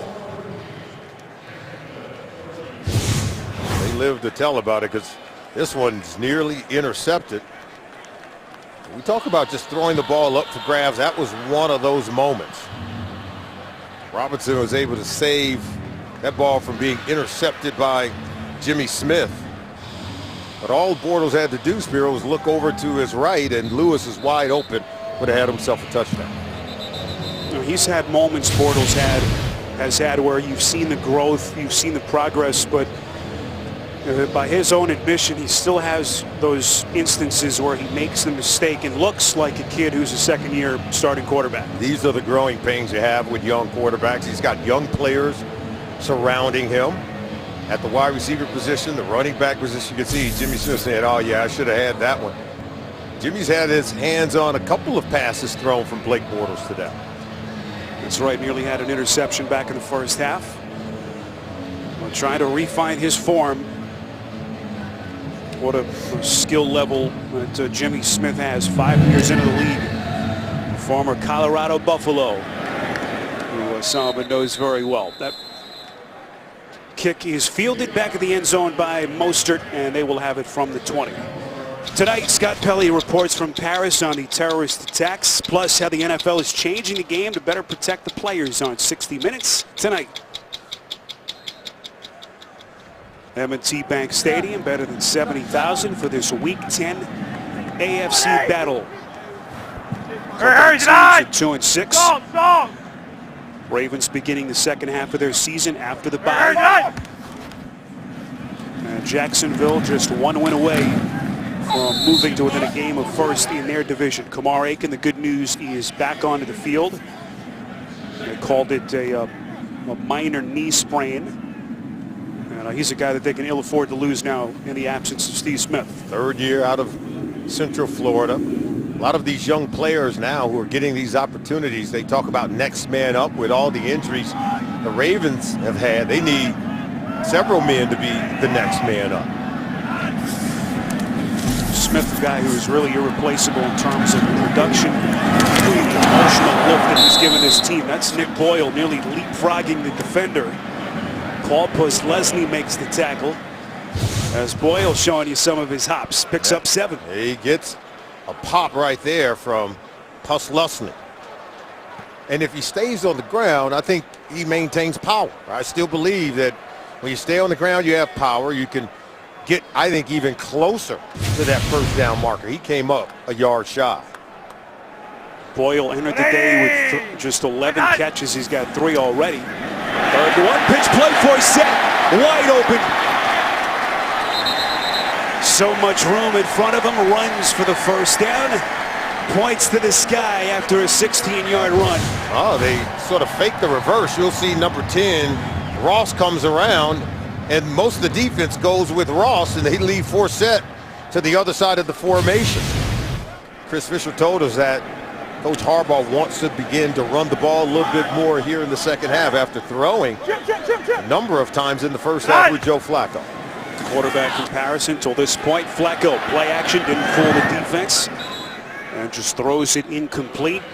Pressure coming from the rookie linebacker Thurston Armbrister today, making the start for the injured Dan Scuda. They're saying that Max Williams was the intended receiver in that area of the field. I didn't think Max Williams was anywhere close. I know Joe Flacco was trying to save himself because he was under tremendous pressure, still in that quarterback pocket, and then just throwing the ball away. And I don't think Max Williams was in the air. We saw Mark Trestman on the sideline. He'll take it. Last 2 years as Chicago's head coach. Now calling plays here for the Ravens on 2nd and 10. Here's Juszczyk taking on tacklers. A little fire hydrant in his 3rd year out of Harvard. Crosses the 45 well short of the first down marker, as they will be faced with a 3rd and long. Now go ahead and roll it from the top here. We'll go ahead and show you exactly where Max Williams is when this ball is thrown. Now stop it right there. See, there is Max Williams, but look, this ball is going to be thrown clear to the other side right in that area. And so Joe Flacco was in the quarterback pocket. I thought that should have been intentional grounding call on Joe Flacco. Jaguars have a pretty good argument on that play. Here's Aiken on a first down catch and run. Inside Jacksonville territory, down to the 44. He picks up 9 and a first down. Aiken is hanging in there even though he's coming off the field. He's making plays for Flacco. Flacco told us that he thought Kamar Aiken would be the guy to step up in the absence of Steve Smith. He's being targeted, and he's coming through for his quarterback, even though there was an interception earlier on the last possession. Derek Marks just walking off the field, clutching at his right elbow. We'll try to keep you updated there on 1st and 10. Ravens keep it on the ground with Forsett. Inches close to the 40 after a pickup of 2. Derek Marks missing the first 5 games due to injury. Chris Clemens has replaced him for the moment. There's Marks on the bench. He's such a good player, one of the run stuffers on this defense. Maybe it's why Harbaugh said, hey, let's go ahead and throw it against Gus Bradley's defense in the early going of the game.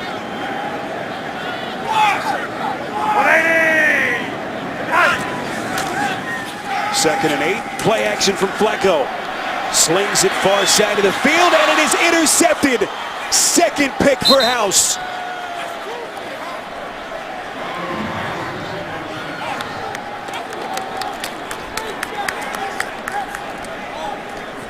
And Flacco dejectedly will walk off the field.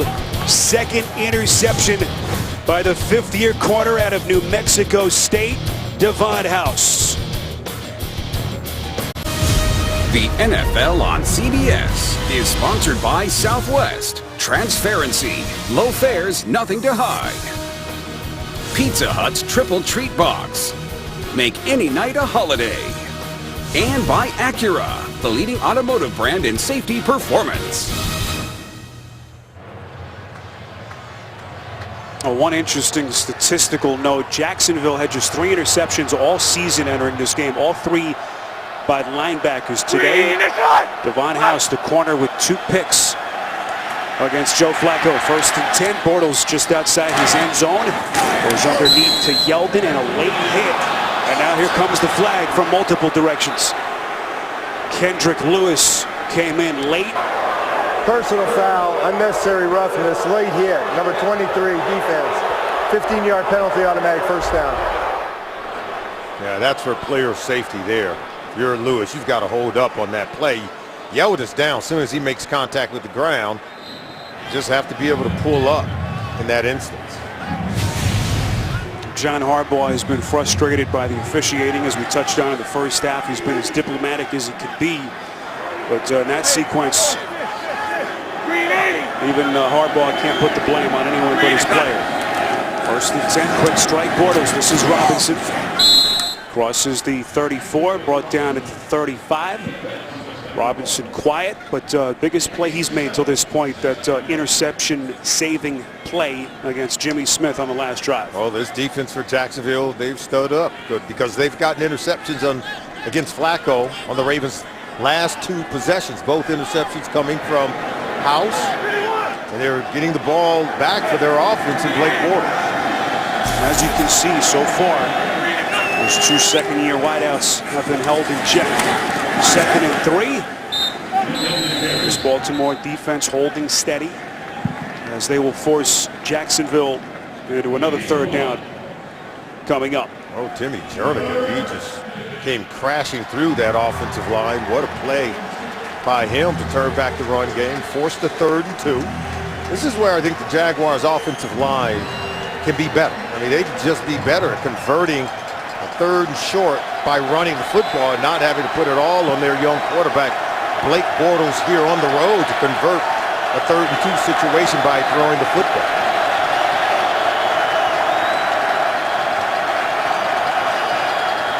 Play action on 3rd and 2. Bortles initially evaded the sec, but not on the second wave.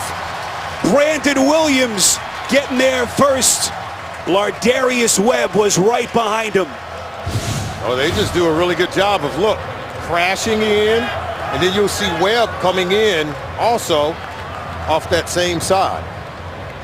But Williams was able to get the initial penetration, but the fact that they don't feel confident enough in this offensive line to run the football on 3rd and 2, I think tells you a lot about this Jaguars offense.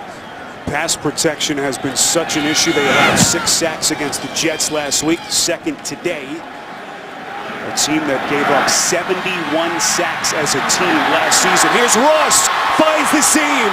Inside Jacksonville territory, Ross still going, finally tackled at the 40. 41 yards on the electrifying return by Ross as we get a late flag about 5 seconds at the end of the play. During a return, after the play, personal foul, unnecessary roughness, number 27 of the receiving team, a late hit, 15-yard penalty, first down, and timeout. Penalty on Asa Jackson, so they will mark it back 15 yards from the spot of the tackle. 2nd special teams penalty on Asa Jackson at the end of the play. Yeah, he hits Demetrius McCray right there, very late. Play was well over. Asa Jackson just has to use better judgment. Hurt his football team by taking away that huge play by Ross. 41-yard return. They mark it back 15 yards. So the Ravens start 1st and 10 from their own 45. Here is Buck Allen. Getting some more carries and a chance to play after the injury ending Lorenzo Taliaferro's season. 12 yards and a first down run from Allen. He's a rookie, and he's been very impressive. He's going to come off the left side, that zone blocking scheme, cutting it back. He's able to get to the 2nd level of the defense. Colvin makes the tackle, but an impressive run by Allen. High game of the season for the rookie was back on October the 11th, a 58-yard game against Cleveland. Play action, Flacco on 1st and 10. Out of the backfield, it's the tight end, Max Williams. And the touchdown catch that put Baltimore in front. They pick up 7 to set themselves up with a nice 2nd and short. See, and that play was set up by the previous run by Allen, where they had the hard run outside zone play to the left, and then they fake as if they're going to run it to the left again. They come back with play action bootleg to get Williams wide open in the flat. So good combination of plays, run and pass, to move the ball down the field. One of the better games that we've seen from Williams, a rookie who has had his share of growing pains till this point. Minimal pickup on the play by Allen. And now we'll see what Tressman and company elect to do here, Solomon, on a 3rd and short. Well, you know, we talk a lot about them trying to find a replacement in this offense for Tressman and for Steve Smith with the receivers. I mean, they're playing with house money with the talented young tight ends. Crockett Gilmore, Max Williams, both have touchdowns today. Nick Boyle, who's pretty good. If they went to one of those guys outside of running the football, which I think is what they're going to do. If they go play action, they'll get it to the tight end. The quarterback sneak. Flacco needed the 33. We'll see where they spot the football here. And the officials say 1st down, Ravens. When in doubt, give it to your Super Bowl MVP quarterback. He calls his own number. He's big enough at 6'6", 240. But I think this is where, you know, Chris Fisher had did the report talking about Harbaugh wanting to get back to the run game. You know, interceptions on their 2 previous possessions by Flacco, throwing the ball up. I think he's got to get back to the run game. Allow your offensive line to assert their physicality running the football.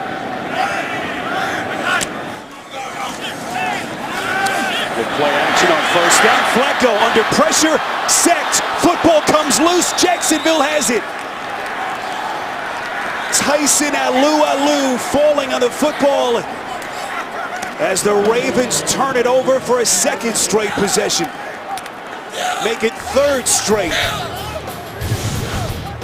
Too many pass plays exposing their quarterback Joe Flacco, and the Jacksonville Jaguars are teeing off. The NFL on CBS is sponsored by Cialis and by Dish. The Dish 2-year price lock. Go to dish.com to learn more. Another Ravens turnover. They've given it away now in 3 straight possessions. 2 Flacco interceptions and the lost fumble. A play made by Telvin Smith. 1st and 10. Bortles underneath to Yeldon, and the Ravens defense not fooled. Boy, what a play by this kid, Telvin Smith. Yeah, we're going to show you how they're going to blitz Paul Posluszny, and then Telvin Smith, he'll just kind of spy the quarterback, Joe Flacco, by coming around late. See, there's the pressure. Then watch him spy and come back around, and then he hits Flacco, forcing the fumble. Tyson Alu comes away with it.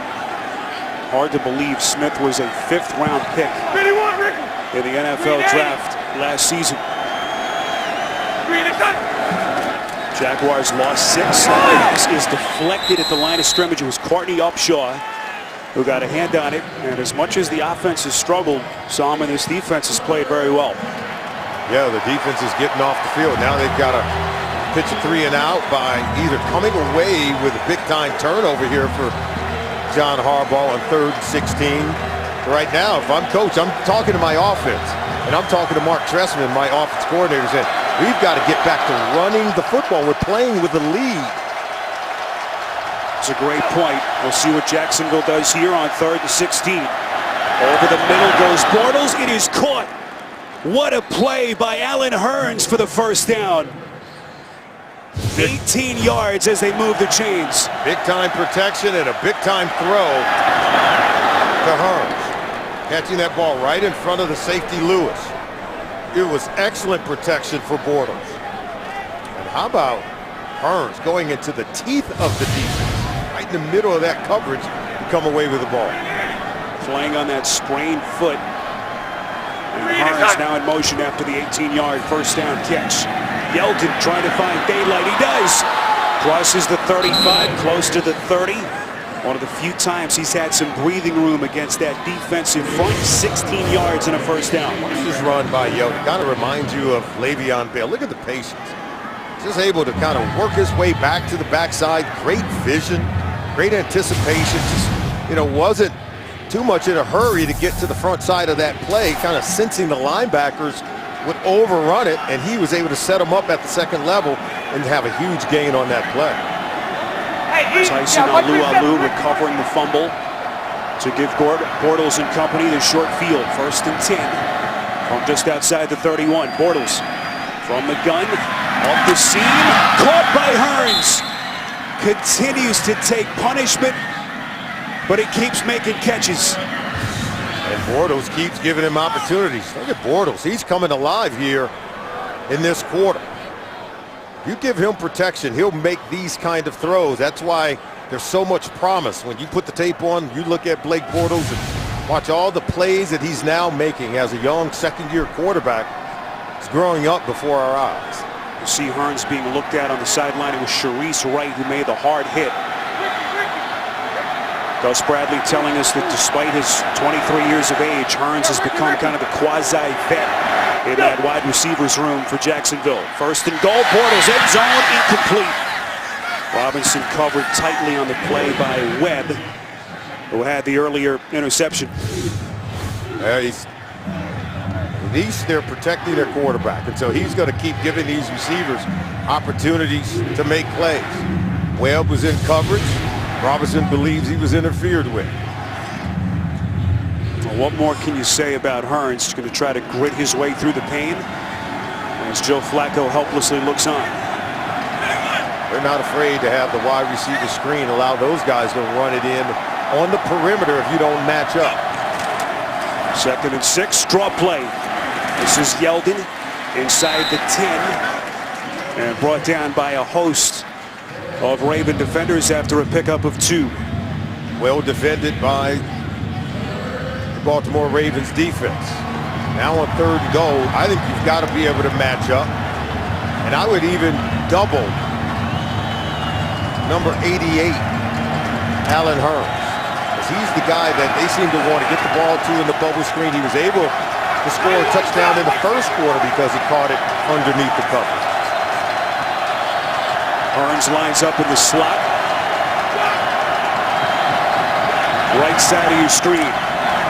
Bortles going end zone, incomplete. Right through the hands of Brian Walters. Webb on the coverage.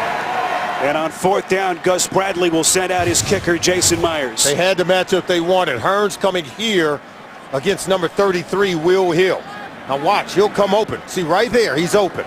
I would have hit him as opposed to throwing it outside. You get the receiver matched up on a safety, Will Hill. That's the matchup you want if you're Blake Bortles, and you got to be able to stick with it. He came off of it, decided to go outside to Walters. Myers has been perfect today, hit from 21 to 45. Misses here. Wow. Shagged it left. A chance for Jacksonville to move in front goes to waste. Oh, the lonely life of a kicker after you miss a 26-yard field goal that could have given your team the lead. Jason Myers sitting all by his lonesome on that bench. Play action from Flacco. That pass is caught. Myers had the 2 missed field goals back in week 4 against Indy. That would have given them an overtime win. Your weekend starts Thursday night. AFC South rivals getting reacquainted. It'll be the Titans and these Jaguars on short rest. Thursday night football only on NFL Network. Some head coaches can deal with a lot, talking about mistakes, but those are tough to swallow when your kicker misses that kind of kick. 2nd and 10, this is Forsett. Minimal pickup. We've talked about how close this Jacksonville team is to maybe breaking through. Those are the kinds of plays that you need. Well, not only that, when you are able to go out on defense and force 3 turnovers from a veteran quarterback like Joe Flacco, and you don't get many points off of it. Gus Bradley only able to convert those 3 turnovers into 3 points. They've squandered opportunities. They're 0 for 2 down inside the red zone, are the Jacksonville Jaguars, and still trail on the scoreboard. So, yeah, they're leaving plays on the field. 1-point game. Flacco's 3rd down pass is incomplete. With just 11 seconds remaining on the clock, Aiken's been banged around in this game. As the Ravens go 3 and out and will punt. It's Delvin Smith at the linebacker position. Watch him come up and make a play on Aiken. Look, Aiken saw him coming. Aiken kind of short-armed it, knowing he was going to take a lick. This Telvin Smith, he moves as quick as a safety and as a defensive back, even though he's a linebacker. Great coverage, really good playmaker. Well, this is what Gus Bradley said he would do today against the brilliant directional punting of Sam Cook. 2 punt returners back, Nick Marshall and also Brian Walters. It'll be Walters to try to play it from his own 35. A marker is thrown. Walter trying to break tackles. We'll see what the call is here. Just 2 yards on the return. 41-yard punt from Cook. No time left on the clock. During the kick, illegal block in the back, number 27 to the receiving team. 10-yard penalty, first down, and this is the end of the third quarter. That's Dwayne Grotz on the penalty. 1-point game. You're watching the NFL on CBS. On Baltimore on this mild and picturesque fall day. Temperatures in the low 60s. 1-point lead for the Ravens. We've told you what's at stake for Jacksonville. A win today would get them to within a game of idle Indianapolis in first place in the AFC South. Bortles takes over up the seam. The pass is deflected and incomplete. It was C.J. Mosley who got a hand on it. Lewis looks like he's hurt. 3 turnovers in the quarter by the Ravens. Yeah, it's all Joe Flacco. 1 interception there to begin the first half, and then another interception. House coming up with 2 interceptions on 2 consecutive possessions by the Ravens, and then Flacco fumbles there, hit by Telvin Smith, recovered by Tyson Alualu, but Jacksonville only able to turn those 3 takeaways into 3 points for Gus Bradley, and they still trail on the scoreboard. So you've got to be able to take advantage of those opportunities. Both teams came in saying, what? We got to create more turnovers. One team's been able to do it, but the net result has not been a high yield. Now, this Jacksonville defense entered today just 7 takeaways on the season, 3 of them in that quarter alone.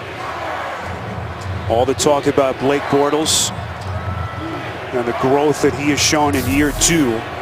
Can he lead this team to what would be just a monstrous win for the Jaguars? Denard Robinson onto the field, flanking Bortles on 2nd and 10. Pocket collapses. That was deflected in the air and falls incomplete.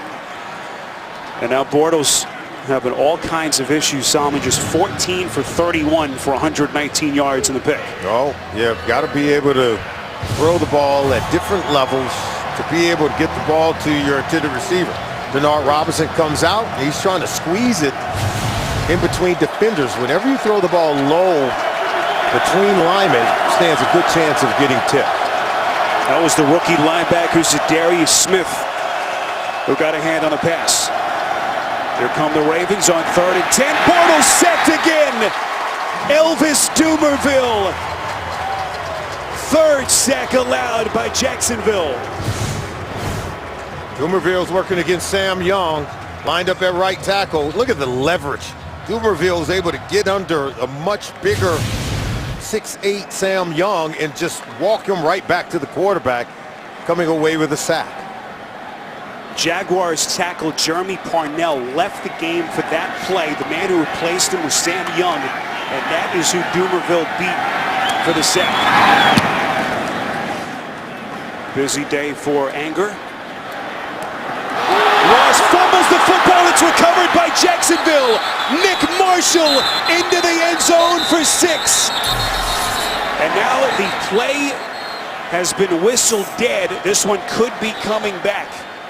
Wild sequence on the Jacksonville punt.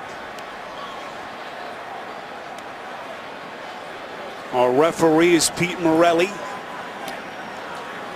And advance that muffed punt. The ruling on the field is that the punt was muffed, recovered by a member of the kicking team. By rule, it's their ball at the spot of the recovery. That's exactly First right. Down. So that one coming back. And the celebrations quickly ending on that Jacksonville side. However, excellent field position when we come back. Muffed punt by Jeremy Ross. Still goes down as a turnover on the change of possession. For the touchdown return comes back. Jacksonville has it 1st and 10. That pass incomplete. Let's bring in our officiating expert, Mike Carey from New York. Mike, take us through that last play. All right, the signal for a fair catch protects the receiver, but not against a mistake. When he doesn't get complete control of the ball, it still becomes a kick, and that's not able to be advanced by the kicking team. Had he completed the catch like a pass, 2 feet down, full control, then fumbled, the touchdown would have stood.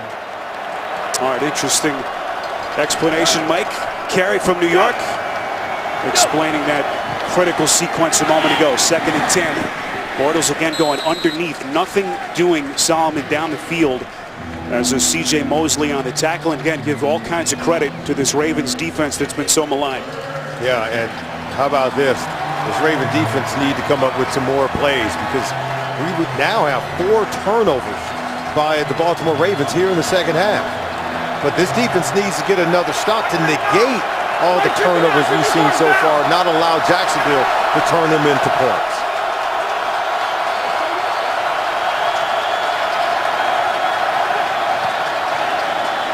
Third and long. Bortles pass over the middle, caught.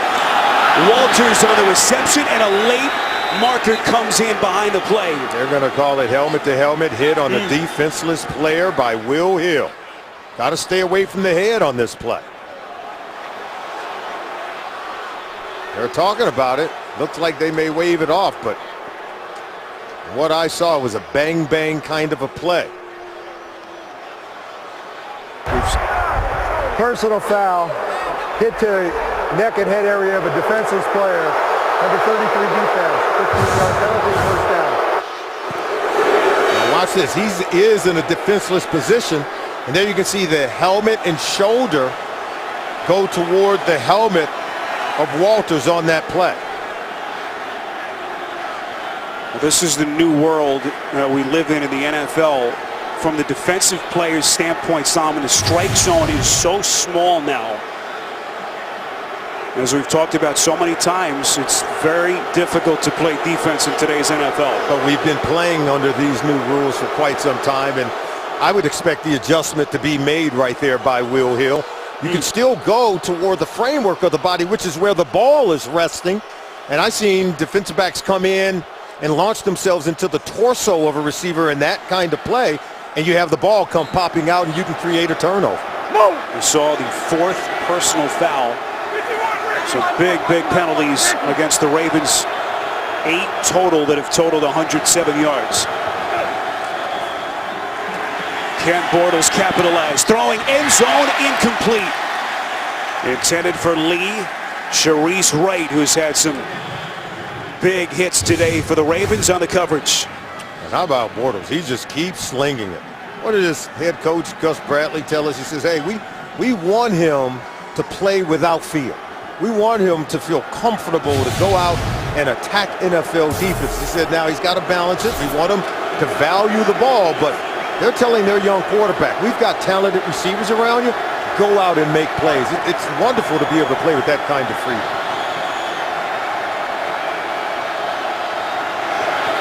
Bortles, the gunslinger, out of the shotgun. 2nd and 10, locks it, end zone, caught! Robinson for the touchdown! And Jacksonville retakes the lead. We're watching a young quarterback grow before our very eyes. It's just wonderful because he believes in what he's seeing. He's got talented receivers like Allen Robinson who's going to go here, and then watch Bortles gets outside to have just more clear vision down the field. His athleticism and then the accuracy while on the move as he beats Ladarius Webb. Does Allen Robinson. We talk about the young quarterback, the young receivers, young playmakers, and I think the way the coach coaches, they're able to grow up in a free environment that allows them to play at a high level. Bradley will go for 2 to try to stretch their lead to 7. Bortles quick drop, goes fade back to the end zone for Hearns. It's incomplete. So the Jaguars lead will stay at 2 after Allen Robinson catches the 15-yard touchdown strike, his 7th touchdown of the season. The NFL on CBS is sponsored by Jared the Galleria of Jewelry. The gift you'll treasure forever. Amazon Fire TV. Change the way you TV. And by Geico. 15 minutes could save you 15% or more on car insurance.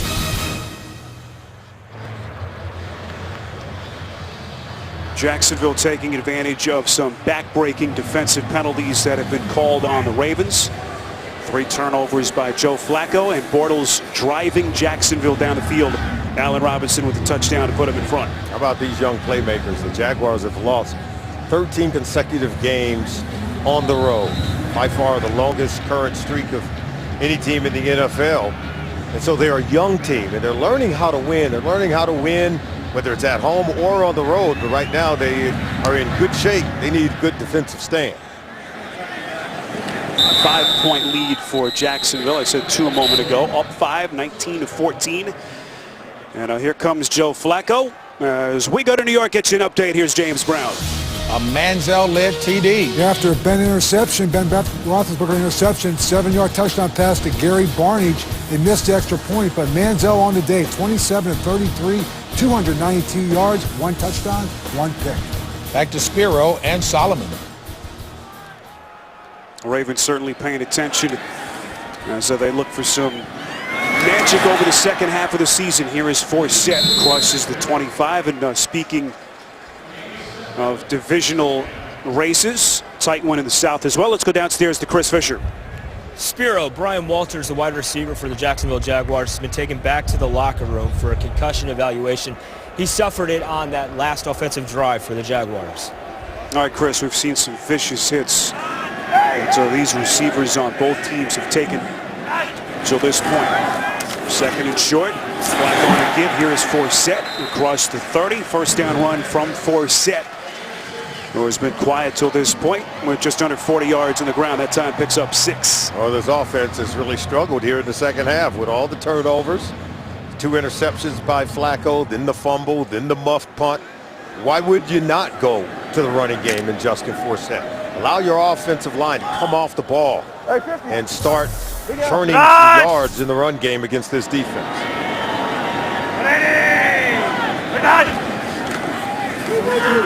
Play action. Flacco rolls out. On the run, completes to Aiken, who's brought down just short of the 35. And you mentioned the lack of a commitment to the run game. That's been the biggest difference in this offense, in last year to this. Last season with the career year for Forsett just hasn't been the same here as it was under Gary Kubiak. Yeah, and I don't understand it, and I respect Mark Trestman as a play caller, but it's a close ball game in terms of the scoreboard. They've been playing with a lead here in the second half. Why would you not commit to the run game? And I know this Jacksonville Jaguar defense, they only gave up 29 yards rushing 1 week ago to the Jets, but in my mind, you still got to challenge them and not put it all on Flacco to throw the ball. At least keep him honest. 2nd and 9. That pass is caught. First reception for Marlon Brown, the 3rd-year man out of Georgia. They pick up 6. And it will be 3rd down and 3 coming up. Another thing is, without Steve Smith, it's almost like you're trying to force the maturation and growth of a Kamar Akins. You're trying to force chemistry that's just not there yet between, say, Flacco and Chris Givens. And that's how some of the interceptions have occurred. Because the receivers and quarterback not quite on the same page. Such a great point. Flacco doing his best under some tough circumstances. 8th different receiver to make a catch. 3rd and 3. Slings it over the middle. That's Williams. Big day for the tight end. Had the touchdown in the first half. Moves the chains. 13 yards through the air from Flacco. I will say this. Flacco's got good rhythm with these tight ends, does he not? Whether it's Gilmore, whether it's Max Williams.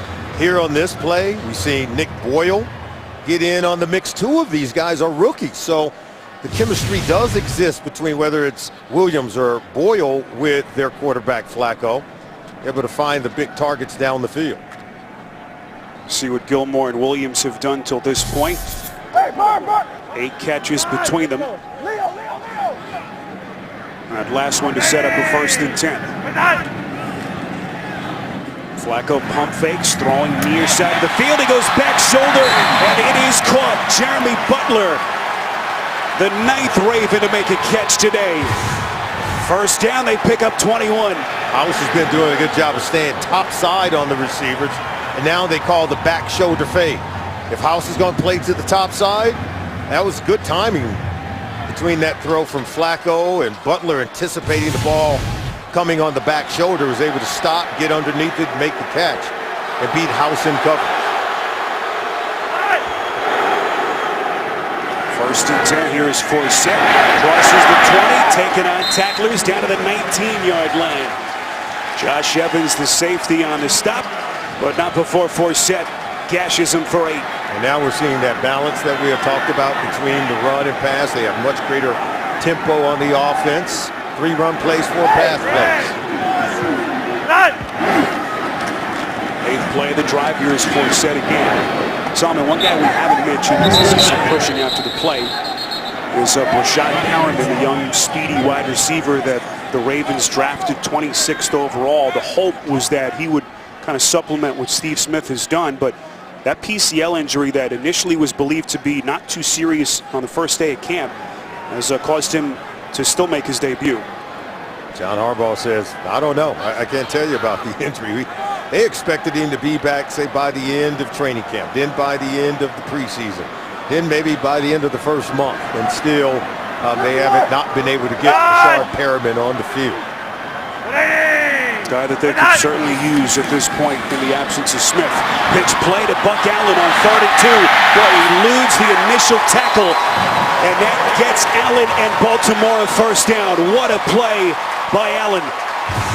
Talking about next man up. Allen has, whenever he's gotten the ball, look at the pitch. Look at Telvin Smith. Got to be able to make that tackle. But you could see Allen refuses to be denied. He's able to beat several defenders in the backfield to gain those extra yards, convert the 3rd down into a 1st down.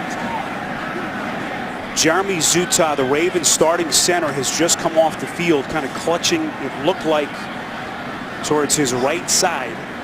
Zutah had to leave their last game a couple of weeks ago against the Chargers with a shoulder injury. And so John Urschel, who had these snapping issues in that second half of the game against the Chargers, onto the field. 1st and 10. Flacco going end zone. It is caught. Givens for the touchdown. A penalty flag is thrown right around the 4-yard line. If it stands, it's a 14-yard touchdown strike. Holding, number 37, defense. Penalty is declined. Result of the play, touchdown. Jonathan Cyprien on the penalty. Givens with his first touchdown as a Raven. Givens just ran an excellent route. They were in sync here. Watch. He's going to come here, fake like he's going to that corner, but then watch as he comes back. And House turns his back to him thinking he's going to go to the corner, but then he settles right there. And look at that, right in front of the safety for a nice little catch to get it across the goal line. You see Givens and Flacco were in perfect sync there, reading the coverage with the same eyes. Flacco just did a good job on that drive. I think the entire drive was initiated. They go 80 yards, I think, because they ran the football. They had perfect balance. 5 run plays, 5 pass plays. Now they're going to go for 2, Spiro. Try to extend this lead to 3. Easy decision here for the Ravens and John Harbaugh. Flacco throwing off his back foot and is batted down and broken up. Excellent defense by Aaron Colvin. They have very rarely thrown in his direction, as you noted earlier. Brilliant second-year corner out of Oklahoma. 1-point lead for the Ravens on CBS. Chris Givens, the Wake Forest product, whom the Ravens signed just 3+ weeks ago, capping off that 10-play, 80-yard drive, his first touchdown catch as a Baltimore Raven. 2-point try was broken up by Aaron Colvin, so a 1-point deficit for Blake Bortles and Jacksonville. We saw him in a come-from-behind win a couple of weeks ago at London. How about today? The NFL on CBS is sponsored by Subway, the legendary sweet onion chicken teriyaki. Subway, eat fresh. And by USAA. Join us at salutetoservice.com. Jacksonville's lead short-lived. Joe Flacco's 3rd touchdown toss of the afternoon gives Baltimore a 1-point lead. Spiro beat us, Simon Wilcox, Chris Fisher, 7:30 to play in his Week 10 battle. There's T.J. Yeldon, crosses the 25. Taking on tacklers close to the 30, a pickup of 9. Let's go downstairs to Chris Fisher. Spiro, center Jeremy Zutall was grimacing as the Ravens medical team was examining his left shoulder. He did get up and try blocking and pushing off against fellow offensive lineman James Hurst, but he is being re-examined right now. And John Urschel was seen taking snaps, practicing snaps on the sideline. So as of now, Zutall's return is questionable. All right, Chris, thanks. It's the same shoulder that he hurt against San Diego. Missed most of that game here a couple of weeks back. Second and short. Yeldon beating the 30. He was very close. Tackled by the safety Kendrick Lewis. Don't never miss a moment of football action with the CBS Sports app. Every play and score, every game and every highlight right as they happen. Download the CBS Sports app now at cbssports.com/mobile. Well, anyone who thought that John Harbaugh's Ravens have nothing to play for, think again. Battling here to try to begin the second half of their schedule with a home win. And Blake Bortles once again in the fourth quarter has to avoid that late game interception that we talked about coming in to today's game. Play action from Bortles, 1st and 10. Sets his feet, hits to Robinson. Robinson still going. Play was not whistled dead. Heady play by the second-year Robinson, 16 yards and a first down. What a play. It looked like Will Hill had him by the ankle. Thought he was going to just go out of bounds and try to stop the clock. Well, watch him step out of this. Keep the play alive. This is just great heads-up play by Allen Robinson. Reminiscent of the Chris Johnson play we saw with Arizona. What a play by Robinson with the touchdown catch earlier in the half. That gave Jacksonville a 5-point lead. 1st and 10. Here's Yeldon. Breaks the initial tackle by Dumerville, but then he's still going. Breaking free from Mosley on the play before Webb finally brings him down. Yeldon just didn't want to go to the turf. Yeah, Yeldon didn't want to yield to his former teammate at Alabama, C.J. Mosley. They played together there, and you can see he's breaking that tackle, dragging Ladarius Webb. And right now, if I'm the Jacksonville Jaguars, obviously you want to convert, you want to move the ball in, try to get into field goal range.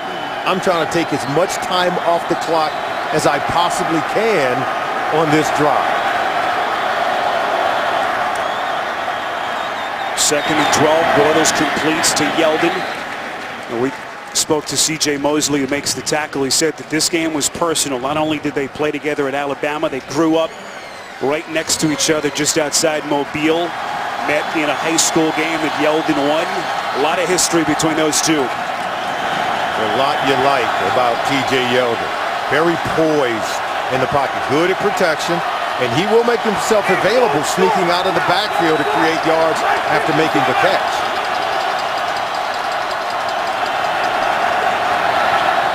On 3rd and 6, Bortles from the gun. His pass deflected at the line of scrimmage. Intended for Lee. It falls incomplete. Is that Zachary Orr, 54, that tips this pass at the line of scrimmage as Bortles, he had a receiver open as well. I mean, they're going to catch that one, and it's going to be a first down. Orr saves the Baltimore Ravens here. Great play. Orr, whom the Ravens brought into the league before last season, undrafted out of North Texas. What a play by the 23-year-old linebacker. This punt goes through the end zone as Flacco and company will take over from the 20. Coming up next, it'll be Tom Brady and Eli Manning taking center stage as the Patriots take on the Giants, or some of you will see the Chiefs and the Denver Broncos in what could be a history-making moment for Peyton Manning. Check your local listings right here on CBS Sports.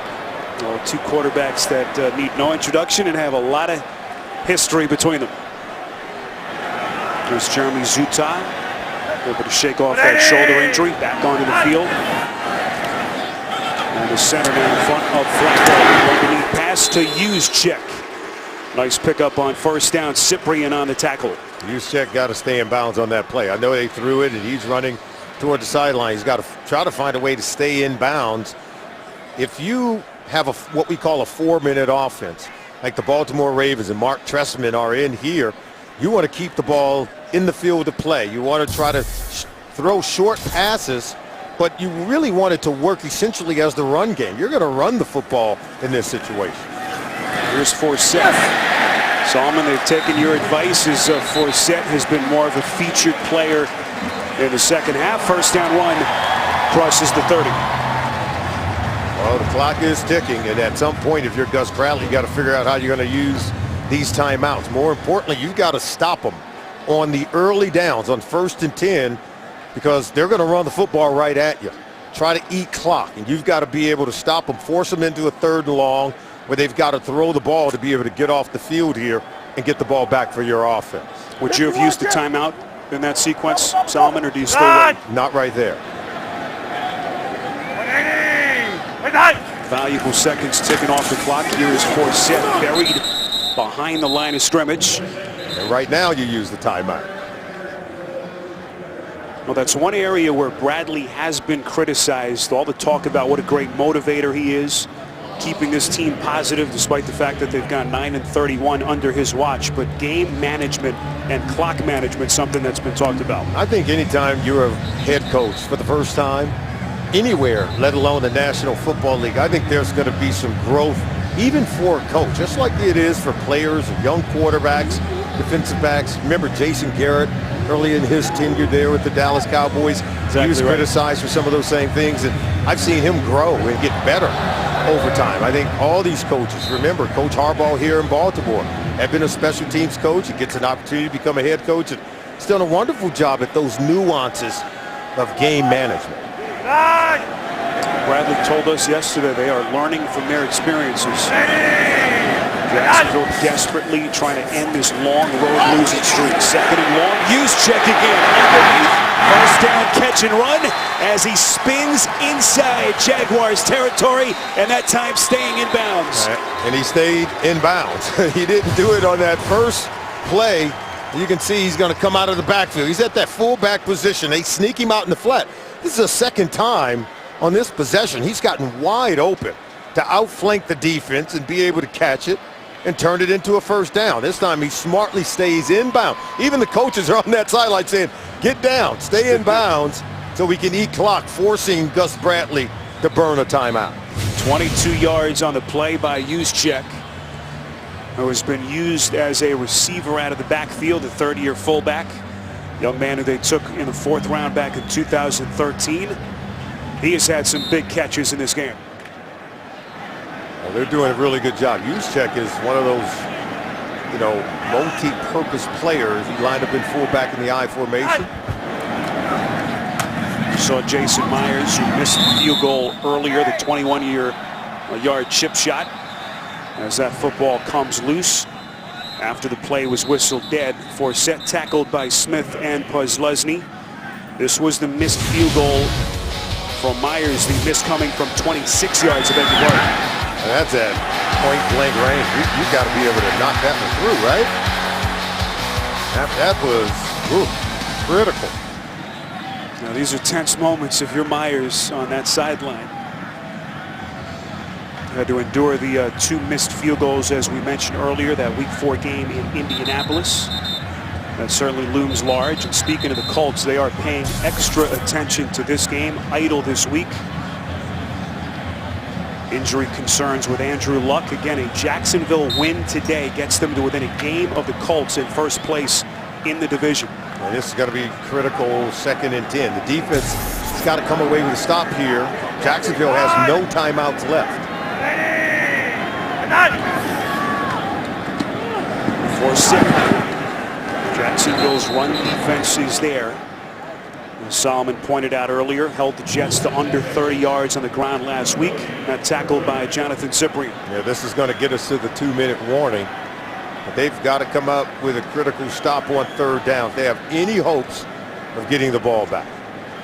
So much hanging in the balance for Gus Bradley and the Jaguars. And meantime, the Ravens trying to get their season righted with what would be their 3rd win of the season.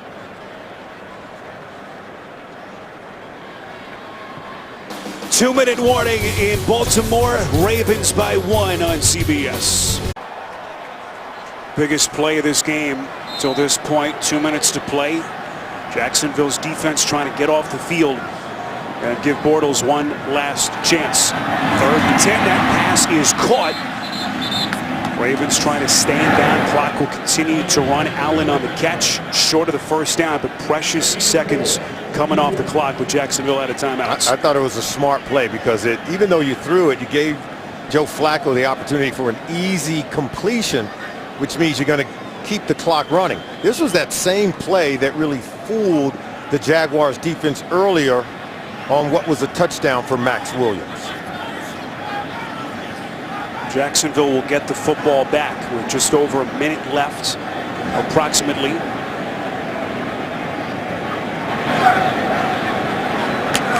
Sam Cook ready to punt. Now they will take the delay of game penalty, or perhaps a timeout taken by the Ravens. And they did that so they don't have to move the ball back any further, hoping to pin Jacksonville deep in their end of the field with a really nice punt. Well, here we go. Blake Bortles. It's an 84-yard comeback drive to beat the Bills in London a couple of weeks back. We're showing just how far he's come, but he'll need some more late-game magic if Jacksonville is going to get this elusive road win they've been looking for since last season. No, Jacksonville is going to go after it, trying to block it. Sam Cook, best in the business in these directional punts, pinning the opposing teams deep on their own side. With Marshall standing back, but it takes a Jaguars bounce through the back of the end zone. So 43-yard punt. You see the reaction from Cook, the Pro Bowl punter. It's going to hit right about that 3-yard line. It takes a quick hop into the end zone. Now 80 yards, no timeouts for the Jacksonville Jaguars. But remember, I think they've done a good job of really challenging these cornerbacks.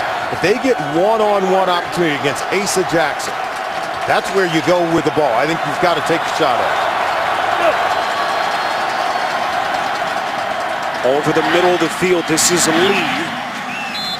No timeouts left for Jacksonville. You also have to wonder about the psyche of Jason Myers, their kicker, who's missed so many critical field goals. 50 seconds. 2nd and 2. Up the seam to Hearns. Career-long field goal for Jason Myers is 58 yards. Will he even have a chance? Down to 33 seconds.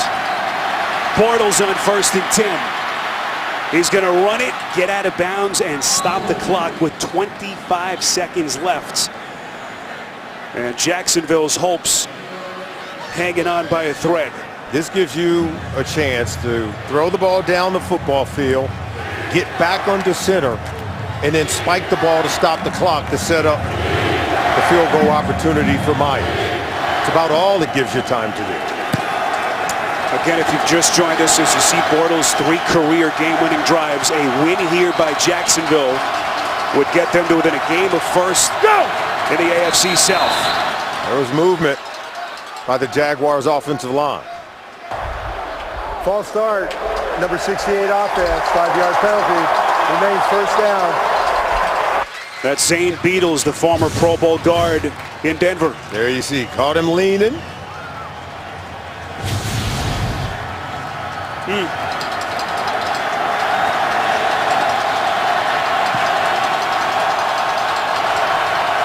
Critical mistake by Beadles. Makes it 1st and 15. 20 seconds. Bortles pass incomplete. Intended for Lee. Boy, Lardarius Webb saw him and has played a huge game for the secondary. Absolutely, he has. He's getting back to being 100%. You see that ball is thrown, I think, slightly behind Marquise Lee there. Still got a shot to get the ball down the middle of the field. and then get up to the line of scrimmage and spike it. It's going to be close. Again, the career-long field goal for Jason Myers, 58 yards, but he missed earlier from 26. 20 seconds. Jags out of timeouts. Bortles throwing off his back foot. That pass is nearly intercepted. That would have turned the lights out, but Lewis unable to come down with it. Should have been intercepted. And we talk about Blake Bortles just valuing the football. He's thrown a late game interception each of his last 3 games. And now in this situation, throwing off the back foot, it sails, and all Lewis has to do is haul it in.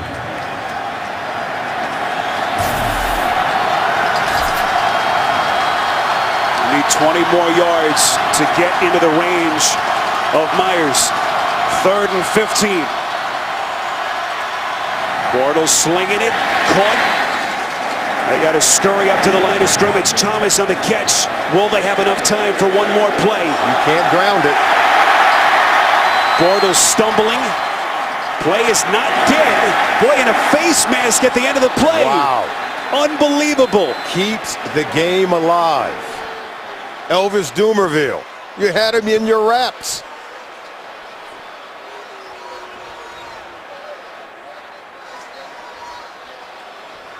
He's got to give him one more play. Game could not end on a Personal defensive foul, penalty. grabbing the face mask, defense, 15-yard penalty, first down and an untimed down. We got one more play with 0 time left on the clock. And they're going to move him up. Wow. And now the field goal unit onto the field. And a chance for what would be a miraculous victory for the Jacksonville Jaguars. How about the Ravens had a chance to close this game out twice? If Kendrick Lewis catches the potential interception on the pass by Blake Bortles, and if Elvis Dumerville just wraps him up.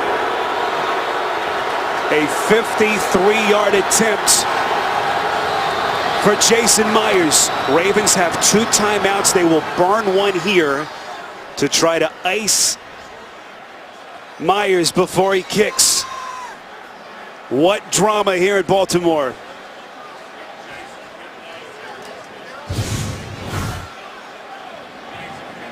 Well, the question, was the ball snapped before the clock hit zeros? Looked like it was to me. Just barely.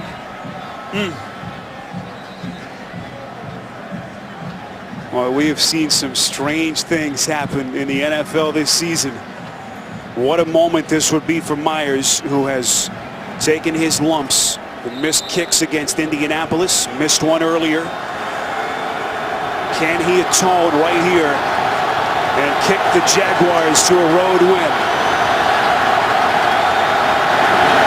From 53 yards, Myers is good. And Jacksonville with a miraculous road win in Baltimore. All you can say is, wow. Are you kidding me? Elvis Dumerville, who has been such a proud defensive star in this league for so many years, certainly one of the dark moments in his 10-year NFL career.